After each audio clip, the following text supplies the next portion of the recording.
Mister Singh productions ਤੇ ਗੁਰਬਾਣੀ ਕੀਰਤਨ ਢਾਡੀ ਵਾਰਾ ਕਥਾ ਕਵੀ ਸ਼੍ਰੀ ਵਾਰਾ ਲਾਈਵ ਕੀਰਤਨ ਦੇਖਣ ਲਈ ਹੁਣੇ ਸਬਸਕ੍ਰਾਈਬ ਕਰੋ ਅਤੇ ਬੈਲ ਦੀ ਘੰਟੀ ਵਜਾਉਣਾ ਨਾ ਭੁੱਲਣਾ। ਸਤਨਾਮ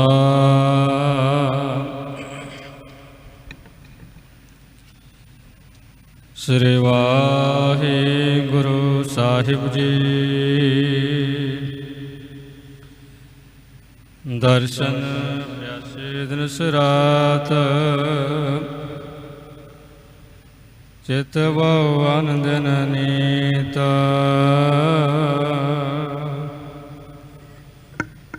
ਖੋਲ ਕਪਟ ਗੁਰ ਮੇਲਿਆ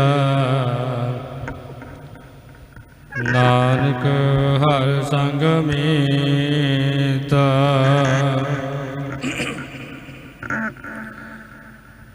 ਸੋ ਕਹੁ ਟਲ ਗੁਰ ਸੇਵੀਐ ਅਹਨਿਸ ਸਹਜ ਸੁਭਾਏ। ਦਰਸ਼ਨ ਪਰਸਿਐ ਗੁਰੂ ਕੈ ਜਨਮ ਮਰਨ ਦੁਖ ਜਾਏ।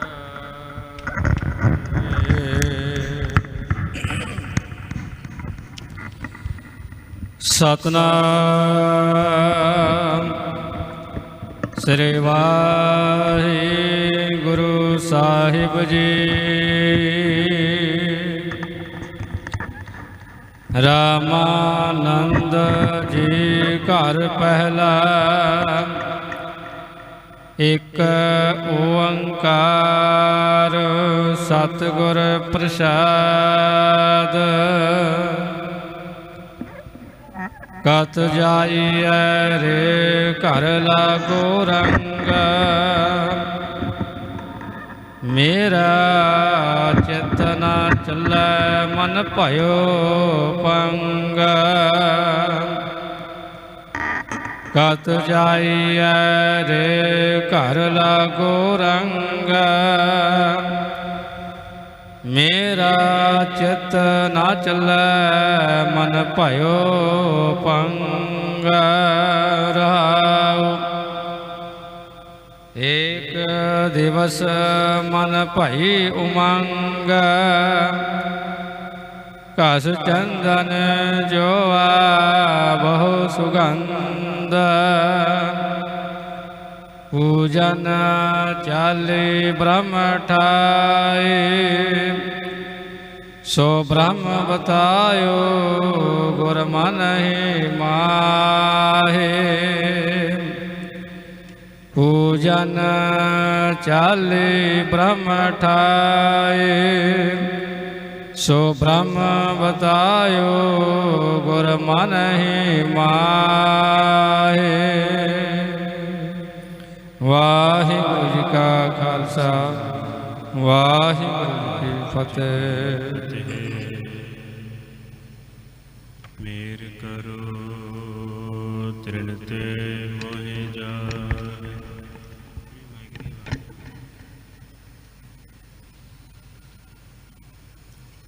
ਵਾਹਿਗੁਰੂ ਮੇਰ ਕਰੋ ਤ੍ਰਿਣ ਤੇ ਮੋਹਿ ਜਾਏ। ਗਰੀਬ ਨਿਵਾਜ ਨ ਦੂਸਰ ਤੋ ਸੋ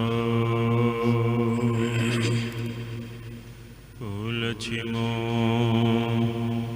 ਹਮਰੀ ਪ੍ਰਭ ਆਪਨ ਭੂਲਨ ਹਾਰ ਕਹਾਂ ਕੋ ਮੁਸੋ।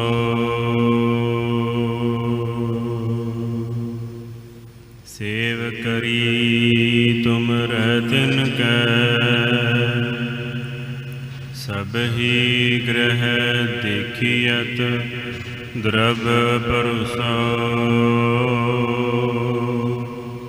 या कल में सब काल कृपान के भारी बुझान को भारी परुसो।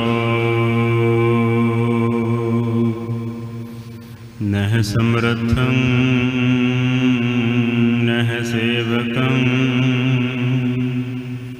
नह ਨਹਿ ਪ੍ਰੀਤ ਪਰਮ ਪੁਰਖੋਤਮੰ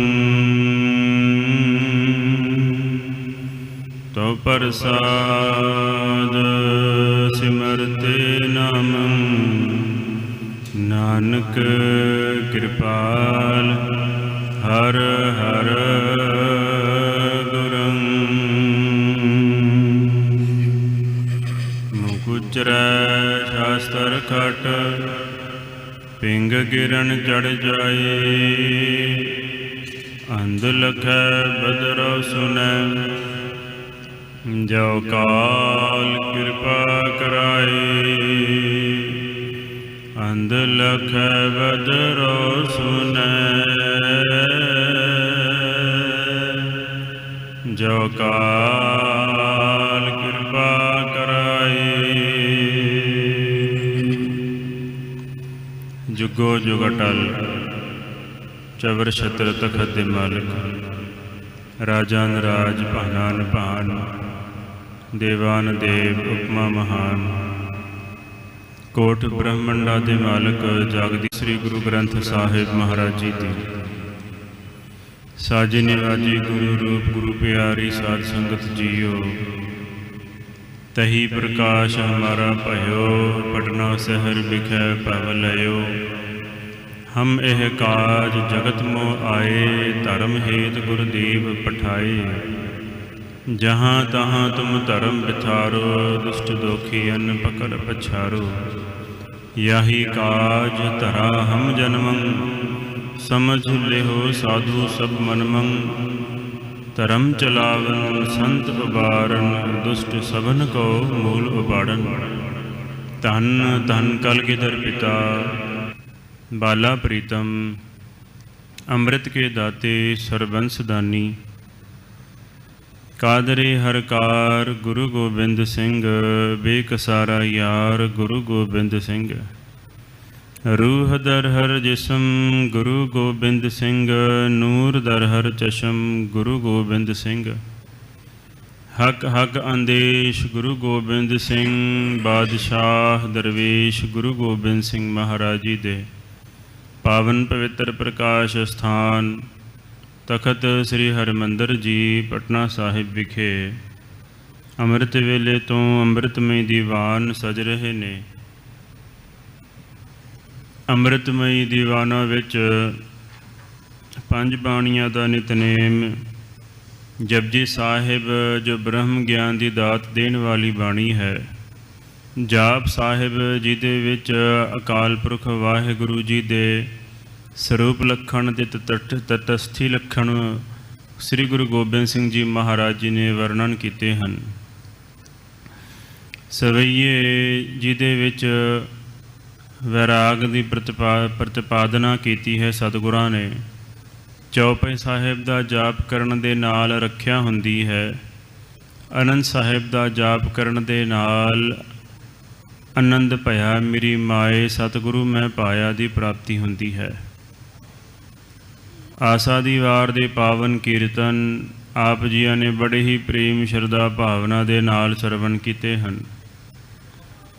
ਹਜ਼ੂਰੀ ਰਾਗੀ ਜਥੇ ਪਾਸੋਂ ਰਸ ਪਿੰਨਾ ਅੰਮ੍ਰਿਤਮਈ ਇਲਾਹੀ ਗੁਰਬਾਣੀ ਦਾ ਕੀਰਤਨ ਸਰਵਣ ਕਰਕੇ ਨਿਹਾਲ ਹੋਏ ਹੋ। ਹੁਣ ਜੋ ਲੜੀਵਾਰ ਕਥਾ ਜੋ ਪਾਵਨ ਸਥਾਨ ਦੀ ਮਰਿਆਦਾ ਹੈ, ਉਸ ਤੋਂ ਪਹਿਲਾਂ ਜੋ ਸਤਿਗੁਰੂ ਸ੍ਰੀ ਗੁਰੂ ਗ੍ਰੰਥ ਸਾਹਿਬ ਮਹਾਰਾਜ ਜੀ ਨੇ ਅੰਮ੍ਰਿਤ ਵੇਲੇ ਮੁਖਵਾਕ ਦੀ ਬਖਸ਼ਿਸ਼ ਕੀਤੀ ਹੈ, ਆਓ ਉਸ ਦੇ ਸੂਖਮ ਵਿਚਾਰ ਨਾਲ ਜੁੜਨਾ ਕਰੀਏ। ਵਿਚਾਰ ਆਰੰਭ ਕਰਨ ਤੋਂ ਪਹਿਲਾਂ ਪਾਵਨ ਦਰਬਾਰ ਦੀਆਂ ਹਾਜ਼ਰੀਆਂ ਲਵਾਈਏ। ਗੱਜ ਵੱਜ ਕੇ ਆਖੀਏ ਜੀ ਵਾਹਿਗੁਰੂ ਜੀ ਕਾ ਖਾਲਸਾ ਵਾਹਿਗੁਰੂ ਜੀ ਕੀ ਫਤਿਹ। ਰਾਗ ਸੋਰਠ ਭਗਤ रविदास जी की एक ओंकार सतगुर प्रसाद। जब हम होते तब तू नाही, अब तू ही मैं नाही। अनल अगम जैसे लहरमय उदध, जल केवल जल माही। माधवे क्या कहिए भ्रम ऐसा, जैसा मानिए होए न तैसा रहाऊ। नरपत एक सिंहासन सोया, सुपने भया भिखारी। ਅਛਤ ਰਾਜ ਬਿਛਰਤ ਦੁਖ ਪਾਇਆ, ਸੋ ਗਤ ਭਈ ਹਮਾਰੀ। राज भोयंग प्रसंग जैसे हहे, अब कछ मर्म जनाया। अनक कटक जैसे फूल परे, अब कहते कहन न आया। सर्बे एक अनेके स्वामी, सब घट भोगवै सोई। कह रविदास हाथ पे नीरै, सहजे होए सो होई। ये पावन शब्द भगत रविदास जी ਅੰਮ੍ਰਿਤ ਵੇਲੇ ਮੁੱਖ ਵਾਗ ਦੇ ਵਿੱਚ ਬਖਸ਼ਿਸ਼ ਕਰਦੇ ਨੇ। ਸੋਰਠ ਰਾਗਣੀ ਹੈ। ਸਤਿਗੁਰਾਂ ਨੇ 15 ਭਗਤਾਂ ਦੀ ਬਾਣੀ ਸ੍ਰੀ ਗੁਰੂ ਗ੍ਰੰਥ ਸਾਹਿਬ ਮਹਾਰਾਜ ਜੀ ਦੇ ਵਿੱਚ ਦਰਜ ਕੀਤੀ ਹੈ। 15 ਭਗਤਾਂ ਵਿੱਚੋਂ ਭਗਤ ਰਵਿਦਾਸ ਜੀ ਸ੍ਰੇਸ਼ਟ ਭਗਤ ਹੋਏ ਨੇ। ਪਾਵਨ ਉਪਦੇਸ਼ ਬਖਸ਼ ਰਹੇ ਨੇ। ਉਪਦੇਸ਼ ਆਰੰਭ ਕਰਨ ਤੋਂ ਪਹਿਲਾਂ ਬੀਜ ਮੰਤਰ ਉਚਾਰਨ ਕਰਦੇ ਨੇ। ਇੱਕ ਓੰਕਾਰ ਸਤਿਗੁਰ ਪ੍ਰਸਾਦ। ਅਕਾਲ ਪੁਰਖ ਵਾਹਿਗੁਰੂ ਇੱਕ ਹੈ। ਓੰਕਾਰ ਸਾਰਿਆਂ ਦਾ ਪ੍ਰਕਾਸ਼ਕ ਹੈ, ਸਾਰਿਆਂ ਨੂੰ ਪ੍ਰਕਾਸ਼ ਦੇਣ ਵਾਲਾ ਹੈ। ਸਤ ਤਿੰਨਾਂ ਕਾਲਾਂ ਦੇ ਵਿੱਚ ਸੱਚਾ ਹੈ। ਗੁਰੂ ਕਹਿੰਦੇ ਨੇ ਚੇਤਨ ਹੈ। ਪ੍ਰਸਾਦ ਕਹਿੰਦੇ ਨੇ ਆਨੰਦ ਸਰੂਪ ਹੈ। ਸੱਚ ਚਿਤ ਆਨੰਦ। ਜਾਪ ਸਾਹਿਬ ਦੇ ਵਿੱਚ ਸ੍ਰੀ ਗੁਰੂ ਗੋਬਿੰਦ ਸਿੰਘ ਜੀ ਮਹਾਰਾਜ ਜੀ ਨੇ ਸਾਧ ਸੰਗਤ ਜੀ ਇੱਕੋ ਪੰਕਤੀ ਦੇ ਵਿੱਚ ਪਰਮਾਤਮਾ ਦੇ ਸਰੂਪ ਲਕਸ਼ਣ ਅਤੇ ਤਟਸਥੀ ਲਕਸ਼ਣ ਬਾਰੇ ਜ਼ਿਕਰ ਕੀਤਾ ਹੈ। ਸਦਾ ਸੱਚਦਾਨੰਦ ਸਤਰੰਗ ਪ੍ਰਣਾਸੀ, ਕਰੀ ਮੁਲ ਕੁਨਿੰਦਾ ਸਮਸਤੁਲ ਨਿਵਾਸੀ। ਸਦਾ ਸੱਚਦਾਨੰਦ। ਅਕਾਲ ਪੁਰਖ ਵਾਹਿਗੁਰੂ ਸਦਾ ਹਮੇਸ਼ਾ ਸੱਚ ਸਰੂਪ ਹੈ, ਝੂਠ ਨਹੀਂ ਹੈ। ਤਿੰਨਾਂ ਕਾਲਾਂ ਦੇ ਵਿੱਚ ਜਿਵੇਂ ਸਾਡਾ ਸਰੀਰ ਝੂਠਾ ਹੈ, ਪਹਿਲਾਂ ਮਾਤਾ ਦੇ ਗਰਭ 'ਚੋਂ ਪੈਦਾ ਹੋਇਆ, ਫਿਰ ਬਾਲਪਣਾ ਅਵਸਥਾ, ਫਿਰ ਜਵਾਨ ਅਵਸਥਾ, ਪ੍ਰੌੜ ਅਵਸਥਾ, ਬਜ਼ੁਰਗ ਅਵਸਥਾ ਅਤੇ ਫਿਰ ਮੌਤ। ਕਿਤੇ ਵੀ ਕਿਸੇ ਇੱਕ ਸਮੇਂ ਵਿੱਚ ਵੀ ਸਰੀਰ ਜਿਹੜਾ ਹੈ ਟਿਕਾਏਮਾਨ ਨਹੀਂ ਹੈ। ਜੋ ਅੱਜ ਸਰੀਰ ਦੀ ਹਾਲਤ ਹੈ ਉਹ ਕੱਲ੍ਹ ਨਹੀਂ ਹੋਵੇਗੀ। ਜਿਹੜੀ ਕੱਲ੍ਹ ਸਰੀਰ ਦੀ ਹਾਲਤ ਹੋਵੇਗੀ ਉਹ ਅਗਾਂਹ ਆਉਣ ਵਾਲੇ ਸਮੇਂ ਦੇ ਵਿੱਚ ਉਹੋ ਜਿਹਾ ਸਰੀਰ ਨਹੀਂ ਰਹੇਗਾ। ਭਾਵ ਕਿ ਇਹਦੇ ਵਿੱਚ ਤਬਦੀਲੀ ਹਮੇਸ਼ਾ ਹੀ ਹੋ ਰਹੀ ਹੈ। ਪਰਮਾਤਮਾ ਇਸ ਤਰ੍ਹਾਂ ਨਹੀਂ। ਪਰਮਾਤਮਾ ਇੱਕ ਰਸ ਹੈ। ਨਾ ਉਹ ਬੂढ़ਾ ਨਾ ਉਹ ਬਾਲਾ, ਨਾ ਤਿਸ ਦੁਖ ਨਹੀਂ ਜਮਜਾਲਾ। ਨਾ ਹੀ ਅਕਾਲ ਪੁਰਖ ਵਾਹਿਗੁਰੂ ਬੁੱਢਾ ਹੁੰਦਾ ਹੈ, ਨਾ ਹੀ ਪਰਮਾਤਮਾ ਬਾਲਪਣੇ ਦੀ ਅਵਸਥਾ ਨੂੰ ਮਾਣਦਾ ਹੈ, ਅਤੇ ਨਾ ਹੀ ਸਾਧ ਸੰਗਤ ਜੀ ਪਰਮਾਤਮਾ ਦੀ ਮੌਤ ਹੁੰਦੀ ਹੈ, ਅਤੇ ਨਾ ਹੀ ਪਰਮਾਤਮਾ ਨੂੰ ਜਮਦੂਤ ਪਾਉਂਦੇ ਨੇ। ਇਸ ਕਰਕੇ ਪਰਮਾਤਮਾ ਸਦਾ ਸੱਚ ਦਾ ਆਨੰਦ। ਫਿਰ ਕਹਿੰਦੇ ਨੇ ਸਤਰੰਗ ਪ੍ਰਣਾਸੀ। ਤਟਸਥੀ ਲਕਸ਼ਣ ਕੀ ਹੈ ਪਰਮਾਤਮਾ ਦੇ? ਕਿ ਪਰਮਾਤਮਾ ਸਾਧ ਸੰਗਤ ਜੀ ਸਤਰੰਗ ਪ੍ਰਣਾਸੀ। ਸਤਰੰਗ ਕਹਿੰਦੇ ਨੇ ਸ਼ਤਰੂਆਂ ਨੂੰ, ਆਪਣੇ ਦੁਸ਼ਮਣਾਂ ਨੂੰ ਨਾਸ਼ ਕਰਨ ਵਾਲਾ ਹੈ। ਇਸ ਤਰ੍ਹਾਂ ਅਕਾਲ ਪੁਰਖ ਵਾਹਿਗੁਰੂ ਦੇ ਬੀਜ ਮੰਤਰ ਦੇ ਵਿੱਚ ਸਰੂਪ ਲਕਸ਼ਣ ਦੱਸੇ ਨੇ। ਸਤਿਗੁਰੂ ਜੀ ਭਗਤ ਰਵਿਦਾਸ ਜੀ ਦੇ ਹਿਰਦੇ ਵਿੱਚ ਬੈਠ ਕਰਕੇ ਪਾਵਨ ਸ਼ਬਦ ਉਚਾਰਨ ਕਰਦੇ ਨੇ। ਜਬ ਹਮ ਹੋਤੇ ਤਬ ਤੂੰ ਨਾਹੀ, ਅਬ ਤੂੰ ਹੀ ਮੈਂ ਨਾਹੀ। ਭਗਤ ਰਵਿਦਾਸ ਜੀ ਕਥਨ ਕਰਦੇ ਨੇ, ਜਦੋਂ ਅਸੀਂ ਆਪਣੀ ਮੈਂ ਨੂੰ, ਆਪਣੀ ਹੋਂਦ ਨੂੰ ਅੱਗੇ ਰੱਖਦੇ ਹਾਂ, ਆਪਣੇ ਹੰਕਾਰ ਨੂੰ ਅੱਗੇ ਰੱਖਦੇ ਹਾਂ, ਉਦੋਂ ਪਰਮਾਤਮਾ ਨਹੀਂ ਹੁੰਦਾ। ਪਰਮਾਤਮਾ ਤਾਂ ਸਾਰੇ ਪਾਸੇ ਹੁੰਦਾ ਹੈ, ਪਰ ਪਰਮਾਤਮਾ ਦਾ ਅਨੁਭਵ ਨਹੀਂ ਹੁੰਦਾ। ਜਦੋਂ ਮੈਂਪੁਣਾ ਹੁੰਦਾ ਹੈ ਉਦੋਂ ਪਰਮਾਤਮਾ ਨਹੀਂ ਹੁੰਦਾ। ਅਬ ਤੂੰ ਹੀ ਮੈਂ ਨਾਹੀ। ਅਤੇ ਜੇ ਹੁਣ ਅਸੀਂ ਆਪਣੇ ਆਪ ਨੂੰ, ਆਪਣੇ ਮੈਂ ਨੂੰ, ਆਪਣੀ ਹੰਕਾਰ ਨੂੰ ਪਾਸੇ ਕੀਤਾ, ਉਦੋਂ ਫਿਰ ਸਾਰੇ ਪਾਸੇ ਜਤਰ ਜਾਓ ਤਤ ਬੀਠਲ ਪਹਿਲਾ। ਸਭ ਗੋਬਿੰਦ ਹੈ, ਸਭ ਗੋਬਿੰਦ ਹੈ, ਗੋਬਿੰਦ ਬਿਨ ਨਹੀਂ ਕੋਏ। ਸਾਰੇ ਪਾਸੇ ਪਰਮਾਤਮਾ ਦੇ ਹੀ ਦਰਸ਼ਨ ਹੁੰਦੇ ਨੇ। ਇਸ ਤਰ੍ਹਾਂ ਭਗਤ ਰਵਿਦਾਸ ਜੀ ਕਥਨ ਕਰਦੇ ਨੇ ਕਿ ਅਸੀਂ ਆਪਣੇ ਹੰਕਾਰ ਨੂੰ ਪਾਸੇ ਕਰੀਏ, ਜਿਹਦੇ ਕਰਕੇ ਸਾਨੂੰ ਪਰਮਾਤਮਾ ਦੇ ਦਰਸ਼ਨ ਹੋ ਜਾਣ। ਜਿਵੇਂ ਬਹੁਤਾਂ ਦਿਨ ਹੋਏ ਘਰ ਦੀ ਸਫਾਈ ਨਾ ਕੀਤੀ ਹੋਵੇ ਤਾਂ ਸ਼ੀਸ਼ੇ 'ਤੇ ਵੀ ਘੱਟਾ ਪੈ ਹੀ ਜਾਂਦਾ ਹੈ।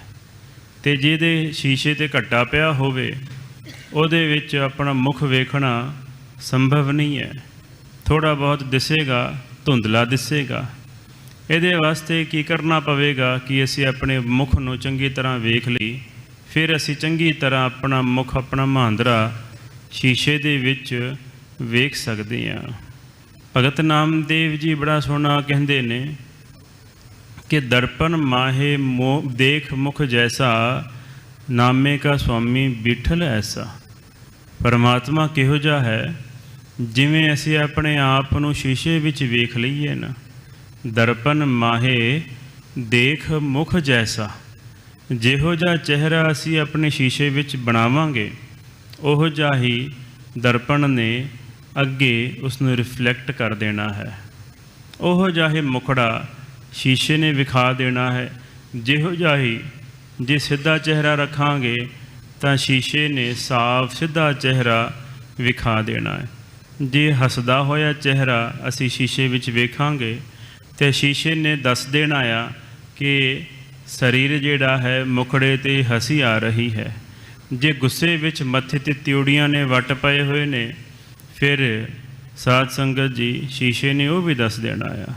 ਇਸੇ ਤਰ੍ਹਾਂ ਹੀ ਭਗਤ ਨਾਮਦੇਵ ਜੀ ਕਹਿੰਦੇ ਨੇ ਦਰਪਣ ਮਾਹੇ ਦੇਖ ਮੁਖ ਜੈਸਾ, ਜਿਵੇਂ ਸ਼ੀਸ਼ੇ ਦੇ ਵਿੱਚ ਮਨੁੱਖ ਆਪਣਾ ਮੁਖ ਵੇਖਦਾ ਹੈ, ਨਾਮੇ ਕਾ ਸੁਆਮੀ ਬਿਠਲ ਐਸਾ। ਭਗਤ ਨਾਮਦੇਵ ਜੀ ਦਾ ਪਰਮਾਤਮਾ ਇਸ ਤਰ੍ਹਾਂ ਹੀ ਹੈ। ਜਿਹੋ ਜਿਹੀ ਭਾਵਨਾ ਲੈ ਕਰਕੇ ਅਸੀਂ ਪਰਮਾਤਮਾ ਦੀ ਬੰਦਗੀ ਕਰਦੇ ਹਾਂ, ਜਿਹੋ ਜਿਹੀ ਵੀ ਵਾਸ਼ਨਾ ਲੈ ਕਰਕੇ, ਜਿਹੋ ਜਿਹੀ ਵੀ ਕਾਮਨਾਵਾਂ ਲੈ ਕਰਕੇ ਅਸੀਂ ਗੁਰੂ ਘਰ ਆਉਂਦੇ ਹਾਂ, ਉਹੋ ਜਿਹੀ ਕਾਮਨਾਵਾਂ ਸਾਡੀ ਪੂਰੀ ਹੁੰਦੀ ਹੈ। ਜਿਹੋ ਜਿਹੀ ਭਾਵਨਾ ਲੈ ਕਰਕੇ ਆਵੇਗਾ ਉਹੋ ਜਿਹਾ ਹੀ ਚਿਹਰਾ ਮੋਹਰਾ ਸ਼ੀਸ਼ੇ ਦੇ ਵਿੱਚ ਮਨੁੱਖ ਨੂੰ ਦਿਸਣ ਲੱਗ ਪਵੇਗਾ। ਇਸ ਕਰਕੇ ਅਬ ਤੂੰ ਹੀ ਮੈਂ ਨਾ ਹੀ, ਜਦੋਂ ਸ਼ੀਸ਼ੇ ਦੇ ਉੱਤੇ ਜਿਹੜੀ ਗਰਦ ਪਈ ਹੈ, ਘੱਟਾ ਪਿਆ, ਜੇ ਉਹਨੂੰ ਸਾਫ਼ ਕਰ ਦਈਏ, ਭਰੀਐ ਮਤ ਪਾਪਾ ਕੈ ਸੰਗ, ਉਹ ਧੋਪੈ ਨਾ ਵੈ ਕੈ ਰੰਗ। ਜੇ ਬੁੱਧੀ ਦੇ ਉੱਤੇ ਘੱਟਾ ਪਿਆ ਹੋਵੇ, ਮੈਂ ਪੁਣੇ ਦਾ, ਹੰਕਾਰ ਪੁਣੇ ਦਾ, ਫਿਰ ਸਾਧ ਸੰਗਤ ਜੀ ਮਨੁੱਖ ਨੂੰ ਕੁਝ ਦਿਸਦਾ ਨਹੀਂ ਗਾ। ਫਿਰ ਮਨੁੱਖ ਆਪਣੇ ਆਪ ਨੂੰ ਹੀ ਰੱਬ ਸਮਝ ਕਰਕੇ ਬੈਠਦਾ ਹੈ। ਜਿਵੇਂ ਥੋੜ੍ਹੇ ਚਿਰ ਵਾਸਤੇ ਰਾਵਣ ਨੂੰ ਹੰਕਾਰ ਹੋ ਗਿਆ ਆਪਣੀ ਬੁੱਧੀ 'ਤੇ, ਉਹ ਵੀ ਆਪਣੇ ਆਪ ਨੂੰ ਰੱਬ ਸਮਝ ਕਰਕੇ ਬੈਠ ਗਿਆ ਸੀ। ਜਿਵੇਂ ਹਰਨਾਕਸ਼ ਨੂੰ, ਹਿਰਣਕਸ਼ਿਪ ਨੂੰ ਸਾਧ ਸੰਗਤ ਜੀ ਹੰਕਾਰ ਹੋਇਆ, ਇਹ ਵੀ ਆਪਣੇ ਆਪ ਨੂੰ ਰੱਬ ਬਣ ਕਰਕੇ ਬੈਠ ਗਏ ਸਨ। ਸਭ ਕਹੇ ਕਰੋ ਹਮਾਰੀ ਪੂਜਾ, ਹਮ ਬਿਨ ਠਾਕੁਰ ਅਵਰ ਨ ਦੂਜਾ। ਸਾਰੇ ਕਹਿੰਦੇ ਨੇ ਕਿ ਅਸੀਂ ਰੱਬ ਆ ਜੀ, ਮੈਂ ਹੀ ਰੱਬ ਹਾਂ, ਮੇਰੀ ਪੂਜਾ ਕਰੋ, ਮੇਰੇ ਪੈਰਾਂ ਨੂੰ ਹੱਥ ਲਾਓ, ਮੈਨੂੰ ਹੀ ਫਤਿਹ ਬੁਲਾਓ, ਹੋਰ ਨਹੀਂ, ਸਿਰਫ ਮੈਨੂੰ ਮੱਥਾ ਟੇਕੋ। ਜਦੋਂ ਇਸ ਤਰ੍ਹਾਂ ਦੀ ਭਾਵਨਾ ਹੁੰਦੀ ਹੈ ਪੈਦਾ, ਲਓ ਜੀ ਫਲਾਣੇ ਨੇ ਮੇਰੇ ਵੱਲ ਵੇਖਿਆ ਹੀ ਨਹੀਂ, ਫਲਾਣੇ ਨੇ ਮੈਨੂੰ ਇਗਨੋਰ ਕੀਤਾ, ਮੈਨੂੰ ਫਤਿਹ ਨਹੀਂ ਬੁਲਾਈ। ਇਸ ਤਰ੍ਹਾਂ ਜਦੋਂ ਭਾਵਨਾ ਆਪਣੇ ਹੰਕਾਰ ਨੂੰ, ਈਗੋ ਨੂੰ ਸੱਟ ਵੱਜਦੀ ਹੈ, ਉਦੋਂ ਸਾਧ ਸੰਗਤ ਜੀ ਬੰਦਾ ਹੋਰ ਸਗੋਂ ਹੰਕਾਰੀ ਬਣ ਜਾਂਦਾ ਹੈ। ਸਤਿਗੁਰੂ ਜੀ ਕਹਿ ਰਹੇ ਨੇ ਕਿ ਜਦੋਂ ਮਨੁੱਖ ਆਪਣੇ ਅੰਦਰਲੇ ਹੰਕਾਰ ਨੂੰ ਪਾਸੇ ਕਰਦਾ ਹੈ, ਉਦੋਂ ਅਬ ਤੂੰ ਹੀ ਮੈਂ ਨਾ ਹੀ, ਉਦੋਂ ਅਕਾਲ ਪੁਰਖ ਵਾਹਿਗੁਰੂ ਦੀ ਮੌਜੂਦਗੀ ਜਿਹੜੀ ਹੈ ਉਹ ਮਨੁੱਖ ਨੂੰ ਦਿਸ ਪੈਂਦੀ ਹੈ। ਅਨਲ ਅਗਮ ਜੈਸੇ ਲਹਿਰ ਮੈਂ ਓਦਧ, ਜਲ ਕੇਵਲ ਜਲ ਮਾਹੀ। ਜਿਵੇਂ ਭਗਤ ਰਵਿਦਾਸ ਜੀ ਬੜਾ ਸੋਹਣਾ ਦ੍ਰਿਸ਼ਟਾਂਤ ਦੇ ਰਹੇ ਨੇ, ਕਹਿੰਦੇ ਹਵਾ ਦੀ ਉਪਾਧੀ ਕਰਕੇ ਜਦੋਂ ਹਵਾ ਜ਼ੋਰ ਦੀ ਚੱਲੇ, ਉਦੋਂ ਸਮੁੰਦਰ ਦੇ ਵਿੱਚ ਲਹਿਰਾਂ ਪੈਦਾ ਹੁੰਦੀਆਂ ਨੇ। ਹਨ ਸਾਡੇ ਤਖਤ ਸਾਹਿਬ ਦੇ ਬਿਲਕੁਲ ਸਾਹਮਣੇ ਹੀ ਗੰਗਾ ਸਾਧ ਸੰਗਤ ਜੀ ਬੜੀ ਸੋਹਣੀ ਵਗਦੀ ਹੈ, ਬਹੁਤ ਵਿਸ਼ਾਲ ਗੰਗਾ ਵਗ ਰਹੀ ਹੈ। ਜੇ ਤਾਂ ਹਵਾ ਨਾ ਚੱਲੇ ਫਿਰ ਤਾਂ ਇੰਜ ਲੱਗਦਾ ਹੈ ਜਿਵੇਂ ਗੰਗਾ ਦੇ ਪਾਣੀ ਦੇ ਵਿੱਚ ਕੋਈ ਲਹਿਰ ਹੈ ਹੀ ਨਹੀਂ। ਅਤੇ ਜਦੋਂ ਹਵਾ ਬਹੁਤਾ ਤੇਜ਼ ਚੱਲਦੀ ਹੈ, ਉਦੋਂ ਸਾਰਾ ਪਾਣੀ ਜਿਹੜਾ ਹੈ ਲਹਿਰਾਂ ਦਾ ਰੂਪ ਧਾਰਨ ਕਰ ਲੈਂਦਾ ਹੈ। ਭਾਵ ਲਹਿਰ ਅਤੇ ਗੰਗਾ ਦਾ ਜਲ ਹੈ ਤਾਂ ਜਲ ਹੀ ਹੈ ਤਾਂ ਪਾਣੀ ਹੈ, ਪਰ ਲਹਿਰਾਂ ਜਿਹੜੀਆਂ ਨੇ ਹਵਾ ਦੀ ਉਪਾਧੀ ਕਰਕੇ ਉਹ ਵੱਖਰਾ ਪ੍ਰਤੀਤ ਕਰਦੀਆਂ ਨੇ। ਇਸ ਤਰ੍ਹਾਂ ਸਾਡਾ ਸਰੀਰ ਜਿਹੜਾ ਹੈ ਉਹ ਦਿਸਦਾ ਤਾਂ ਹੈ ਕਿ ਸਾਡਾ ਸਰੀਰ ਹੈ। ਸਾਧ ਸੰਗਤ ਜੀ ਮਾਇਆ ਦੀ ਉਪਾਧੀ ਕਰਕੇ ਇਹ ਪਤਾ ਲੱਗਦਾ ਹੈ ਕਿ ਮਾਇਆ ਕਰਕੇ ਸਾਰਾ ਸੰਸਾਰ ਬਣਿਆ ਹੈ, ਇਹ ਸੰਸਾਰ ਚੱਲ ਰਿਹਾ ਹੈ। ਪਰ ਇਹ ਨਹੀਂ ਬੰਦੇ ਨੂੰ ਗਿਆਨ ਦੀ ਦ੍ਰਿਸ਼ਟੀ ਨਾਲ ਦਿਸਦਾ ਕਿ ਮਨੁੱਖ ਪੈਦਾ ਵੀ ਹੋ ਰਹੇ ਨੇ ਅਤੇ ਮਰ ਕੇ ਜਾ ਵੀ ਰਹੇ ਨੇ, ਫਿਰ ਪੈਦਾ ਹੋ ਰਹੇ ਨੇ, ਫਿਰ ਮਰ ਰਹੇ ਨੇ, ਫਿਰ ਪੈਦਾ ਹੋ ਰਹੇ ਨੇ, ਫਿਰ ਮਰ ਰਹੇ ਨੇ। ਸਾਡੇ ਜਿਹੜੇ ਦਾਦੇ ਪੜਦਾਦੇ ਸਨ ਉਹ ਵੀ ਚਲੇ ਗਏ, ਉਹਨਾਂ ਦੇ ਸਾਧ ਸੰਗਤ ਜੀ ਗਾਂ ਜਿਹੜੇ ਆਉਣ ਵਾਲੇ ਬੱਚੇ ਨੇ ਉਹ ਛੋਟੇ ਤੋਂ ਵੱਡੇ ਹੋ ਰਹੇ ਨੇ, ਵੱਡੇ ਤੋਂ ਬਜ਼ੁਰਗ ਅਵਸਥਾ ਵਿੱਚ ਜਾ ਰਹੇ ਨੇ, ਅਤੇ ਬਾਅਦ ਵਿੱਚ ਉਹਨਾਂ ਦਾ ਵੀ ਅੰਤ ਕਾਲ ਜਿਹੜਾ ਹੈ ਆ ਰਿਹਾ ਹੈ। ਇਸ ਤਰ੍ਹਾਂ ਹਰੇਕ ਮਨੁੱਖ ਇੱਥੋਂ ਜਾ ਰਿਹਾ ਹੈ ਪੈਦਾ ਹੋ ਕਰਕੇ। ਪਰ ਜੇ ਵੇਖੀਏ ਸੰਸਾਰ ਨੂੰ ਤਾਂ ਸੰਸਾਰ ਫਿਰ ਭਰਿਆ ਭਰਿਆ ਨਜ਼ਰ ਆਉਂਦਾ ਹੈ, ਸੰਸਾਰ ਖਾਲੀ ਨਹੀਂ ਨਜ਼ਰ ਆਉਂਦਾ। ਪਰਿਵਾਰ ਜਿਹੜਾ ਹੈ ਖਾਲੀ ਕਦੇ ਨਹੀਂ ਜੇ ਹੁੰਦਾ। ਗਾਂ ਬੱਚਿਆਂ ਤੋਂ ਗਾਂ ਬੱਚੇ ਹੋਰ ਸੰਸਾਰ ਦੇ ਵਿੱਚ ਉਤਪੱਤੀ ਦਾ ਕੰਮ ਹੋ ਰਿਹਾ ਹੈ, ਫਿਰ ਉਤਪੱਤੀ ਤੋਂ ਬਾਅਦ ਪਾਲਣਾ ਦਾ ਕੰਮ ਹੋ ਰਿਹਾ ਹੈ, ਫਿਰ ਉਸ ਤੋਂ ਬਾਅਦ ਲੈਤਾ ਦਾ ਕੰਮ ਹੋ ਵੀ ਰਿਹਾ ਹੈ। ਪਰ ਮਨੁੱਖ ਆਪਣੇ ਕੰਮਾਂ ਕਾਰਾਂ ਦੇ ਵਿੱਚ ਇੰਨਾ ਕੁ ਖਚਿਤ ਹੈ ਕਿ ਉਹਨੂੰ ਗਿਆਨ ਦੀ ਦ੍ਰਿਸ਼ਟੀ ਦੇ ਨਾਲ ਦਿਸ ਨਹੀਂ ਰਿਹਾ ਕਿ ਇਹ ਸੰਸਾਰ ਚਲਾਇਮਾਨ ਹੈ। ਇੱਥੇ ਕਿਸੇ ਦੀ ਪੱਕੀ ਇੱਟ ਨਹੀਂ ਜੇ ਲੱਗੀ, ਇੱਥੋਂ ਹਰੇਕ ਨੇ ਚਲੇ ਹੀ ਜਾਣਾ ਹੈ। ਕਿਸੇ ਨੇ ਅੱਜ ਜਾਣਾ ਅਤੇ ਕਿਸੇ ਨੇ ਕੱਲ੍ਹ ਨੂੰ ਜਾਣਾ ਹੈ। ਜਿਵੇਂ ਸਾਡੇ ਤਖਤ ਸਾਹਿਬ ਸਰਾਂ ਜਿਹੜੀ ਹੈ ਨਾ, ਸਾਧ ਸੰਗਤ ਜੀ ਵੇਖੋ ਜਿੰਨੀਆਂ ਵੀ ਜਿਹੜੀਆਂ ਸਰਾਵਾਂ ਨੇ, ਭਾਵੇਂ ਅੰਮ੍ਰਿਤਸਰ ਲੈ ਲਓ, ਭਾਵੇਂ ਹਜ਼ੂਰ ਸਾਹਿਬ ਲੈ ਲਓ, ਵੱਧ ਤੋਂ ਵੱਧ 3 ਦਿਨ ਦਾ ਸਮਾਂ ਦਿੰਦੇ ਨੇ ਵੀ 3 ਦਿਨ ਤੁਸੀਂ ਕਮਰਾ ਲੈ ਸਕਦੇ ਹੋ ਅਤੇ 3 ਦਿਨਾਂ ਤੋਂ ਬਾਅਦ ਕਮਰਾ ਖਾਲੀ ਕਰੋ ਜੀ। ਕਹਿਣ ਤੋਂ ਭਾਵ ਇਹ 3 ਦਿਨ ਹੀ ਨੇ, ਬਾਲਪੁਣਾ, ਜਵਾਨੀ ਅਤੇ ਬੁਢੇਪਾ। ਗੱਜ ਕੇ ਆਖੋ ਸਤਨਾਮ ਸ੍ਰੀ ਵਾਹਿਗੁਰੂ। ਇਹ 3 ਦਿਨ ਹੀ ਨੇ ਜੀ। ਇਹ ਬਾਲਪੁਣਾ ਇੱਕ ਬਾਲਕ ਅਵਸਥਾ ਹੈ, ਇੱਕ ਜਵਾਨ ਅਵਸਥਾ ਹੈ ਅਤੇ ਇੱਕ ਬਜ਼ੁਰਗ ਅਵਸਥਾ ਹੈ। 3 ਦਿਨ ਹੀ ਨੇ ਅਤੇ ਲਓ ਜੀ 3 ਦਿਨਾਂ ਦੇ ਵਿੱਚ ਸਰਾਂ ਜਿਹੜੀ ਖਾਲੀ ਕਰੋ ਜੀ। ਇਹ 3 ਦਿਨਾਂ ਤੋਂ ਬਾਅਦ ਸਰਾਂ ਹਰ ਬੰਦਾ ਖਾਲੀ ਕਰ ਦਿੰਦਾ ਹੈ। ਇਹੀ ਮਰਿਆਦਾ ਹੈ, ਇਹੀ ਪਰਮਾਤਮਾ ਨੇ ਅਸੂਲ ਬਣਾਇਆ ਹੈ। ਇੱਥੇ ਕਿਸੇ ਨੇ ਪੱਕੇ ਰਹਿਣਾ ਨਹੀਂ। ਜਿਹੜੇ ਮਨੁੱਖ ਇੱਥੇ ਪੱਕਾ ਆਸਣ ਲਾ ਕਰਕੇ ਬੈਠੇ ਨੇ ਉਹਨਾਂ ਨੇ ਵੀ ਚਲੇ ਜਾਣਾ। ਉਹ ਭਰਮ ਪਿਆ ਹੋਇਆ ਉਹਨਾਂ ਨੂੰ ਕਿ ਆਪਾਂ ਕਿਤੇ ਜਾਣਾ ਨਹੀਂ ਗਾ। ਇਸ ਕਰਕੇ ਭਗਤ ਰਵਿਦਾਸ ਜੀ ਕਹਿੰਦੇ ਨੇ, ਅਨਲ ਅਗਮ ਜੈਸੇ ਲਹਿਰ ਮੈਂ ਓਦਧ, ਜਲ ਕੇਵਲ ਜਲ ਮਾਹੀ। ਜਿਵੇਂ ਹਰ ਹਰ ਜਨ ਦੁਈ ਏਕ ਹੈ, ਬਿਬ ਵਿਚਾਰ ਕਛ ਨਾਹੇ। ਜਲ ਤੇ ਉਪਜ ਤਰੰਗ ਜੂ, ਜਲ ਹੀ ਵਿਖੇ ਸਮਾਹੇ। ਜਲ ਦੀਆਂ ਤਰੰਗਾਂ ਉੱਠਦੀਆਂ ਨੇ, ਫਿਰ ਸਮੁੰਦਰ ਦੇ ਵਿੱਚ ਜਾ ਪੈਂਦੀਆਂ ਨੇ, ਫਿਰ ਉੱਠਦੀਆਂ ਨੇ, ਫਿਰ ਸਮੁੰਦਰ ਦੇ ਵਿੱਚ ਜਾ ਪੈਂਦੀਆਂ ਨੇ। ਇਸੇ ਤਰ੍ਹਾਂ ਹੀ ਹੈ ਤਾਂ ਉਹ ਜਲ, ਅਤੇ ਜਲ ਦੇ ਵਿੱਚ ਬਹੁਤਾ ਫਰਕ ਨਹੀਂ।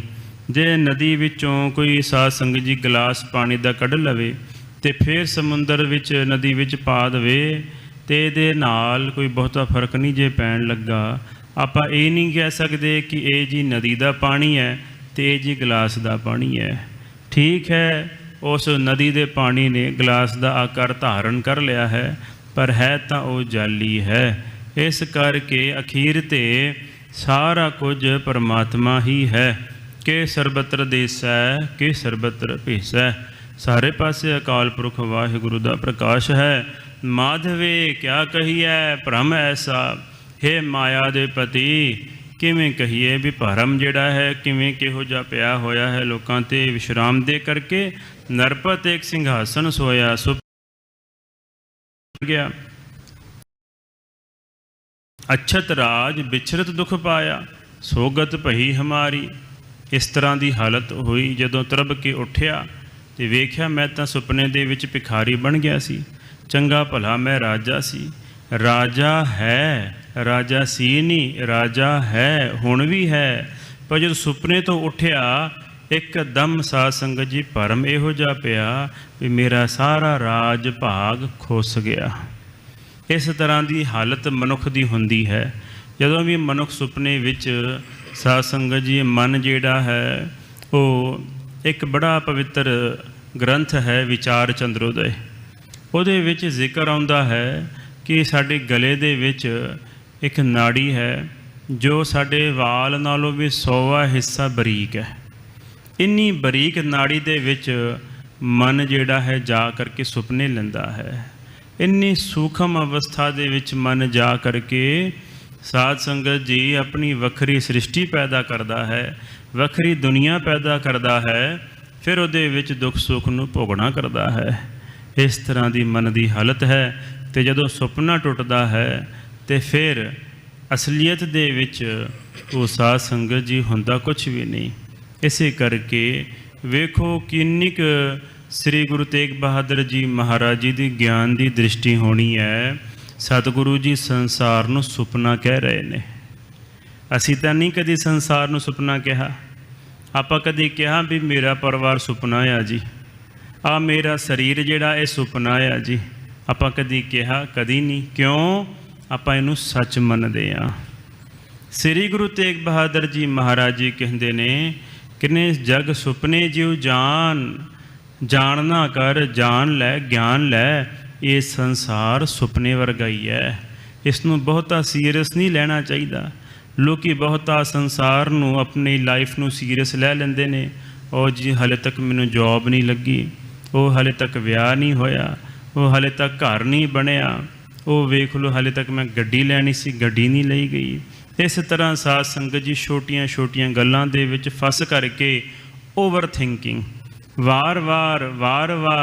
ਵਾਰ-ਵਾਰ ਇੱਕੋ ਹੀ ਗੱਲ ਨੂੰ ਸੋਚ ਕੇ ਫਿਰ ਡਿਪਰੈਸ਼ਨ, ਫਿਰ ਟੈਨਸ਼ਨ, ਫਿਰ ਹਾਰਟ ਅਟੈਕ ਤੱਕ, ਕੈਂਸਰ ਤੱਕ ਗੱਲ ਜਾਂਦੀ ਹੈ। ਇਸ ਤਰ੍ਹਾਂ ਦੀ ਹਾਲਤ ਹੁੰਦੀ ਹੈ। ਕਿਉਂ? ਹੈ ਤਾਂ ਕੁਛ ਵੀ ਨਹੀਂ, ਹੈ ਤਾਂ ਸੁਪਨੇ ਦੇ ਸਮਾਨ ਹੈ। ਇੱਥੇ ਹੈਦਰਾਬਾਦ ਦੇ ਲਾਗੇ ਇੱਕ ਪਿੰਡ ਹੈ, ਉਹਦਾ ਪਿੰਡ ਦਾ ਨਾਮ ਹੈ ਨਿਰਮਲ।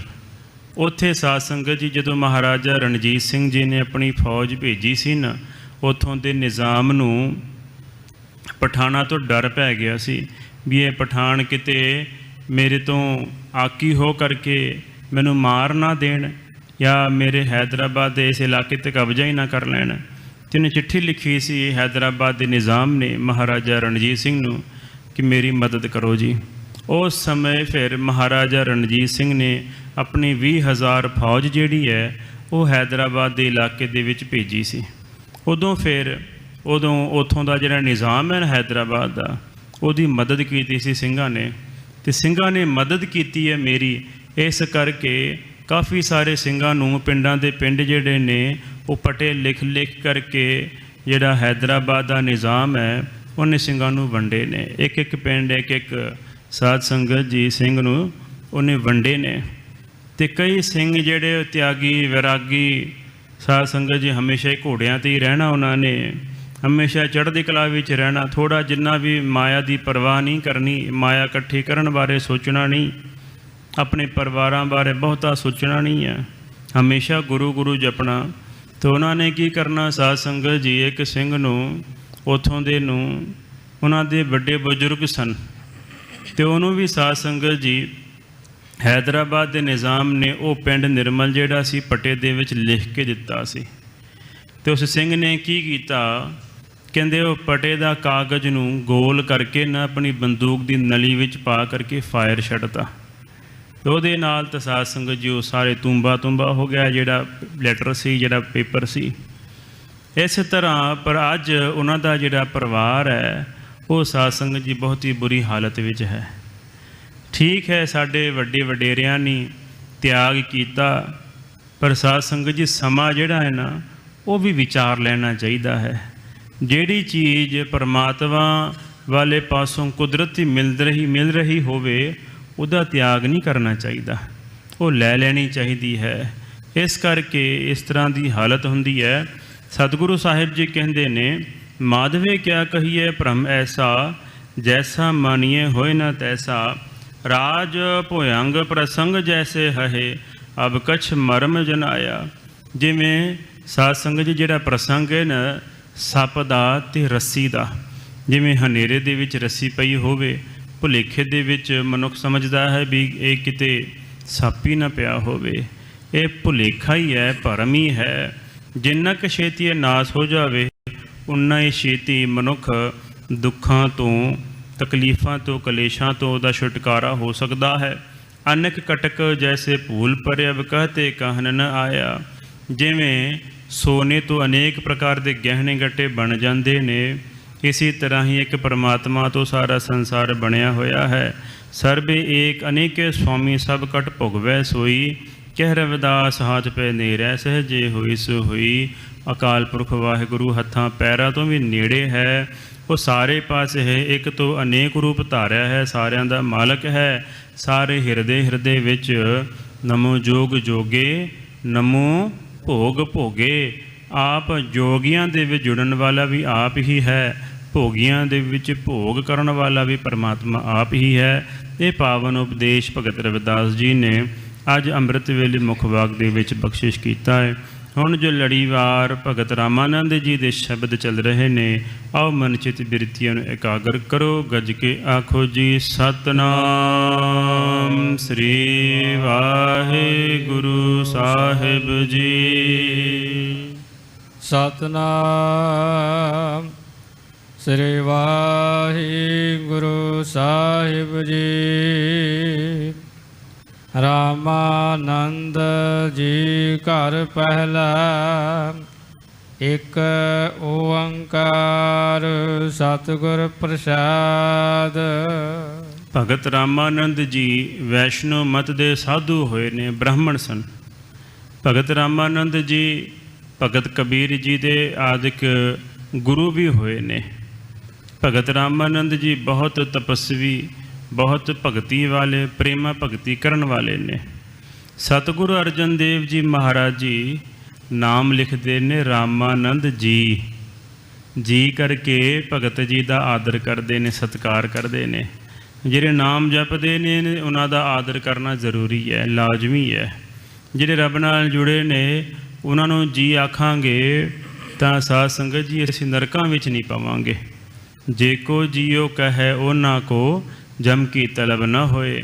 ਜਿਹੜੇ ਜੀ ਕਰਕੇ ਬੁਲਾਉਂਦੇ ਨੇ, ਆਓ ਜੀ, ਬੈਠੋ ਜੀ, ਸੰਤ ਜੀ, ਮਹਾਂਪੁਰਖ ਜੀ, ਜੀ ਕਰਕੇ ਬੁਲਾਉਂਦੇ ਨੇ, ਉਹ ਸਾਧ ਸੰਗਤ ਜੀ ਨਰਕਾਂ ਵਿੱਚ ਨਹੀਂ ਪੈਂਦੇ। ਭਗਤ ਕਬੀਰ ਜੀ ਕਹਿੰਦੇ ਨੇ। ਇਸ ਤਰ੍ਹਾਂ ਸਤਿਗੁਰੂ ਸਾਹਿਬ ਜੀ ਭਗਤ ਰਾਮਾਨੰਦ ਜੀ ਨੂੰ ਜੀ ਕਰਕੇ ਬੁਲਾਉਂਦੇ ਨੇ, ਰਾਮਾਨੰਦ ਜੀ। ਘਰ ਪਹਿਲਾ, ਪਹਿਲੇ ਘਰ ਸੁਰਤਾਲ ਦੇ ਵਿੱਚ ਇਸ ਸ਼ਬਦ ਨੂੰ ਗਾਇਨ ਕਰਨ ਦੀ ਹਿਦਾਇਤ ਹੈ। ਬਸੰਤ ਹਿੰਡੋਲ ਦੇ ਸਿਰਲੇਖ ਹੇਠ ਇਹ ਭਗਤ ਬਾਣੀ ਸਾਧ ਸੰਗਤ ਜੀ ਚੱਲ ਰਹੀ ਹੈ। ਸਤਿਗੁਰੂ ਜੀ ਸ਼ਬਦ ਉਚਾਰਨ ਕਰਨ ਤੋਂ ਪਹਿਲਾਂ ਬੀਜ ਮੰਤਰ ਲਿਖਦੇ ਨੇ, ਇੱਕ ਓੰਕਾਰ ਸਤਿਗੁਰ ਪ੍ਰਸਾਦ। ਵੇਖੋ ਸਾਧ ਸੰਗਤ ਜੀ, ਵੈਸ਼ਨੋ ਮਤ ਦੇ ਭਗਤ ਰਾਮਾਨੰਦ ਜੀ ਨੇ। ਭਗਤ ਰਾਮਾਨੰਦ ਜੀ ਵੈਸ਼ਨੋ ਮਤ ਨੇ। ਵੈਸ਼ਨੋ ਮਤ ਦੋ ਨੂੰ ਰੱਬ ਮੰਨਦਾ ਆ, ਇੱਕ ਕ੍ਰਿਸ਼ਨ ਨੂੰ ਤੇ ਇੱਕ ਰਾਧਾ ਨੂੰ। ਉਹ ਕਹਿੰਦਾ ਹੈ ਮਾਇਆ ਵੀ ਹੈ,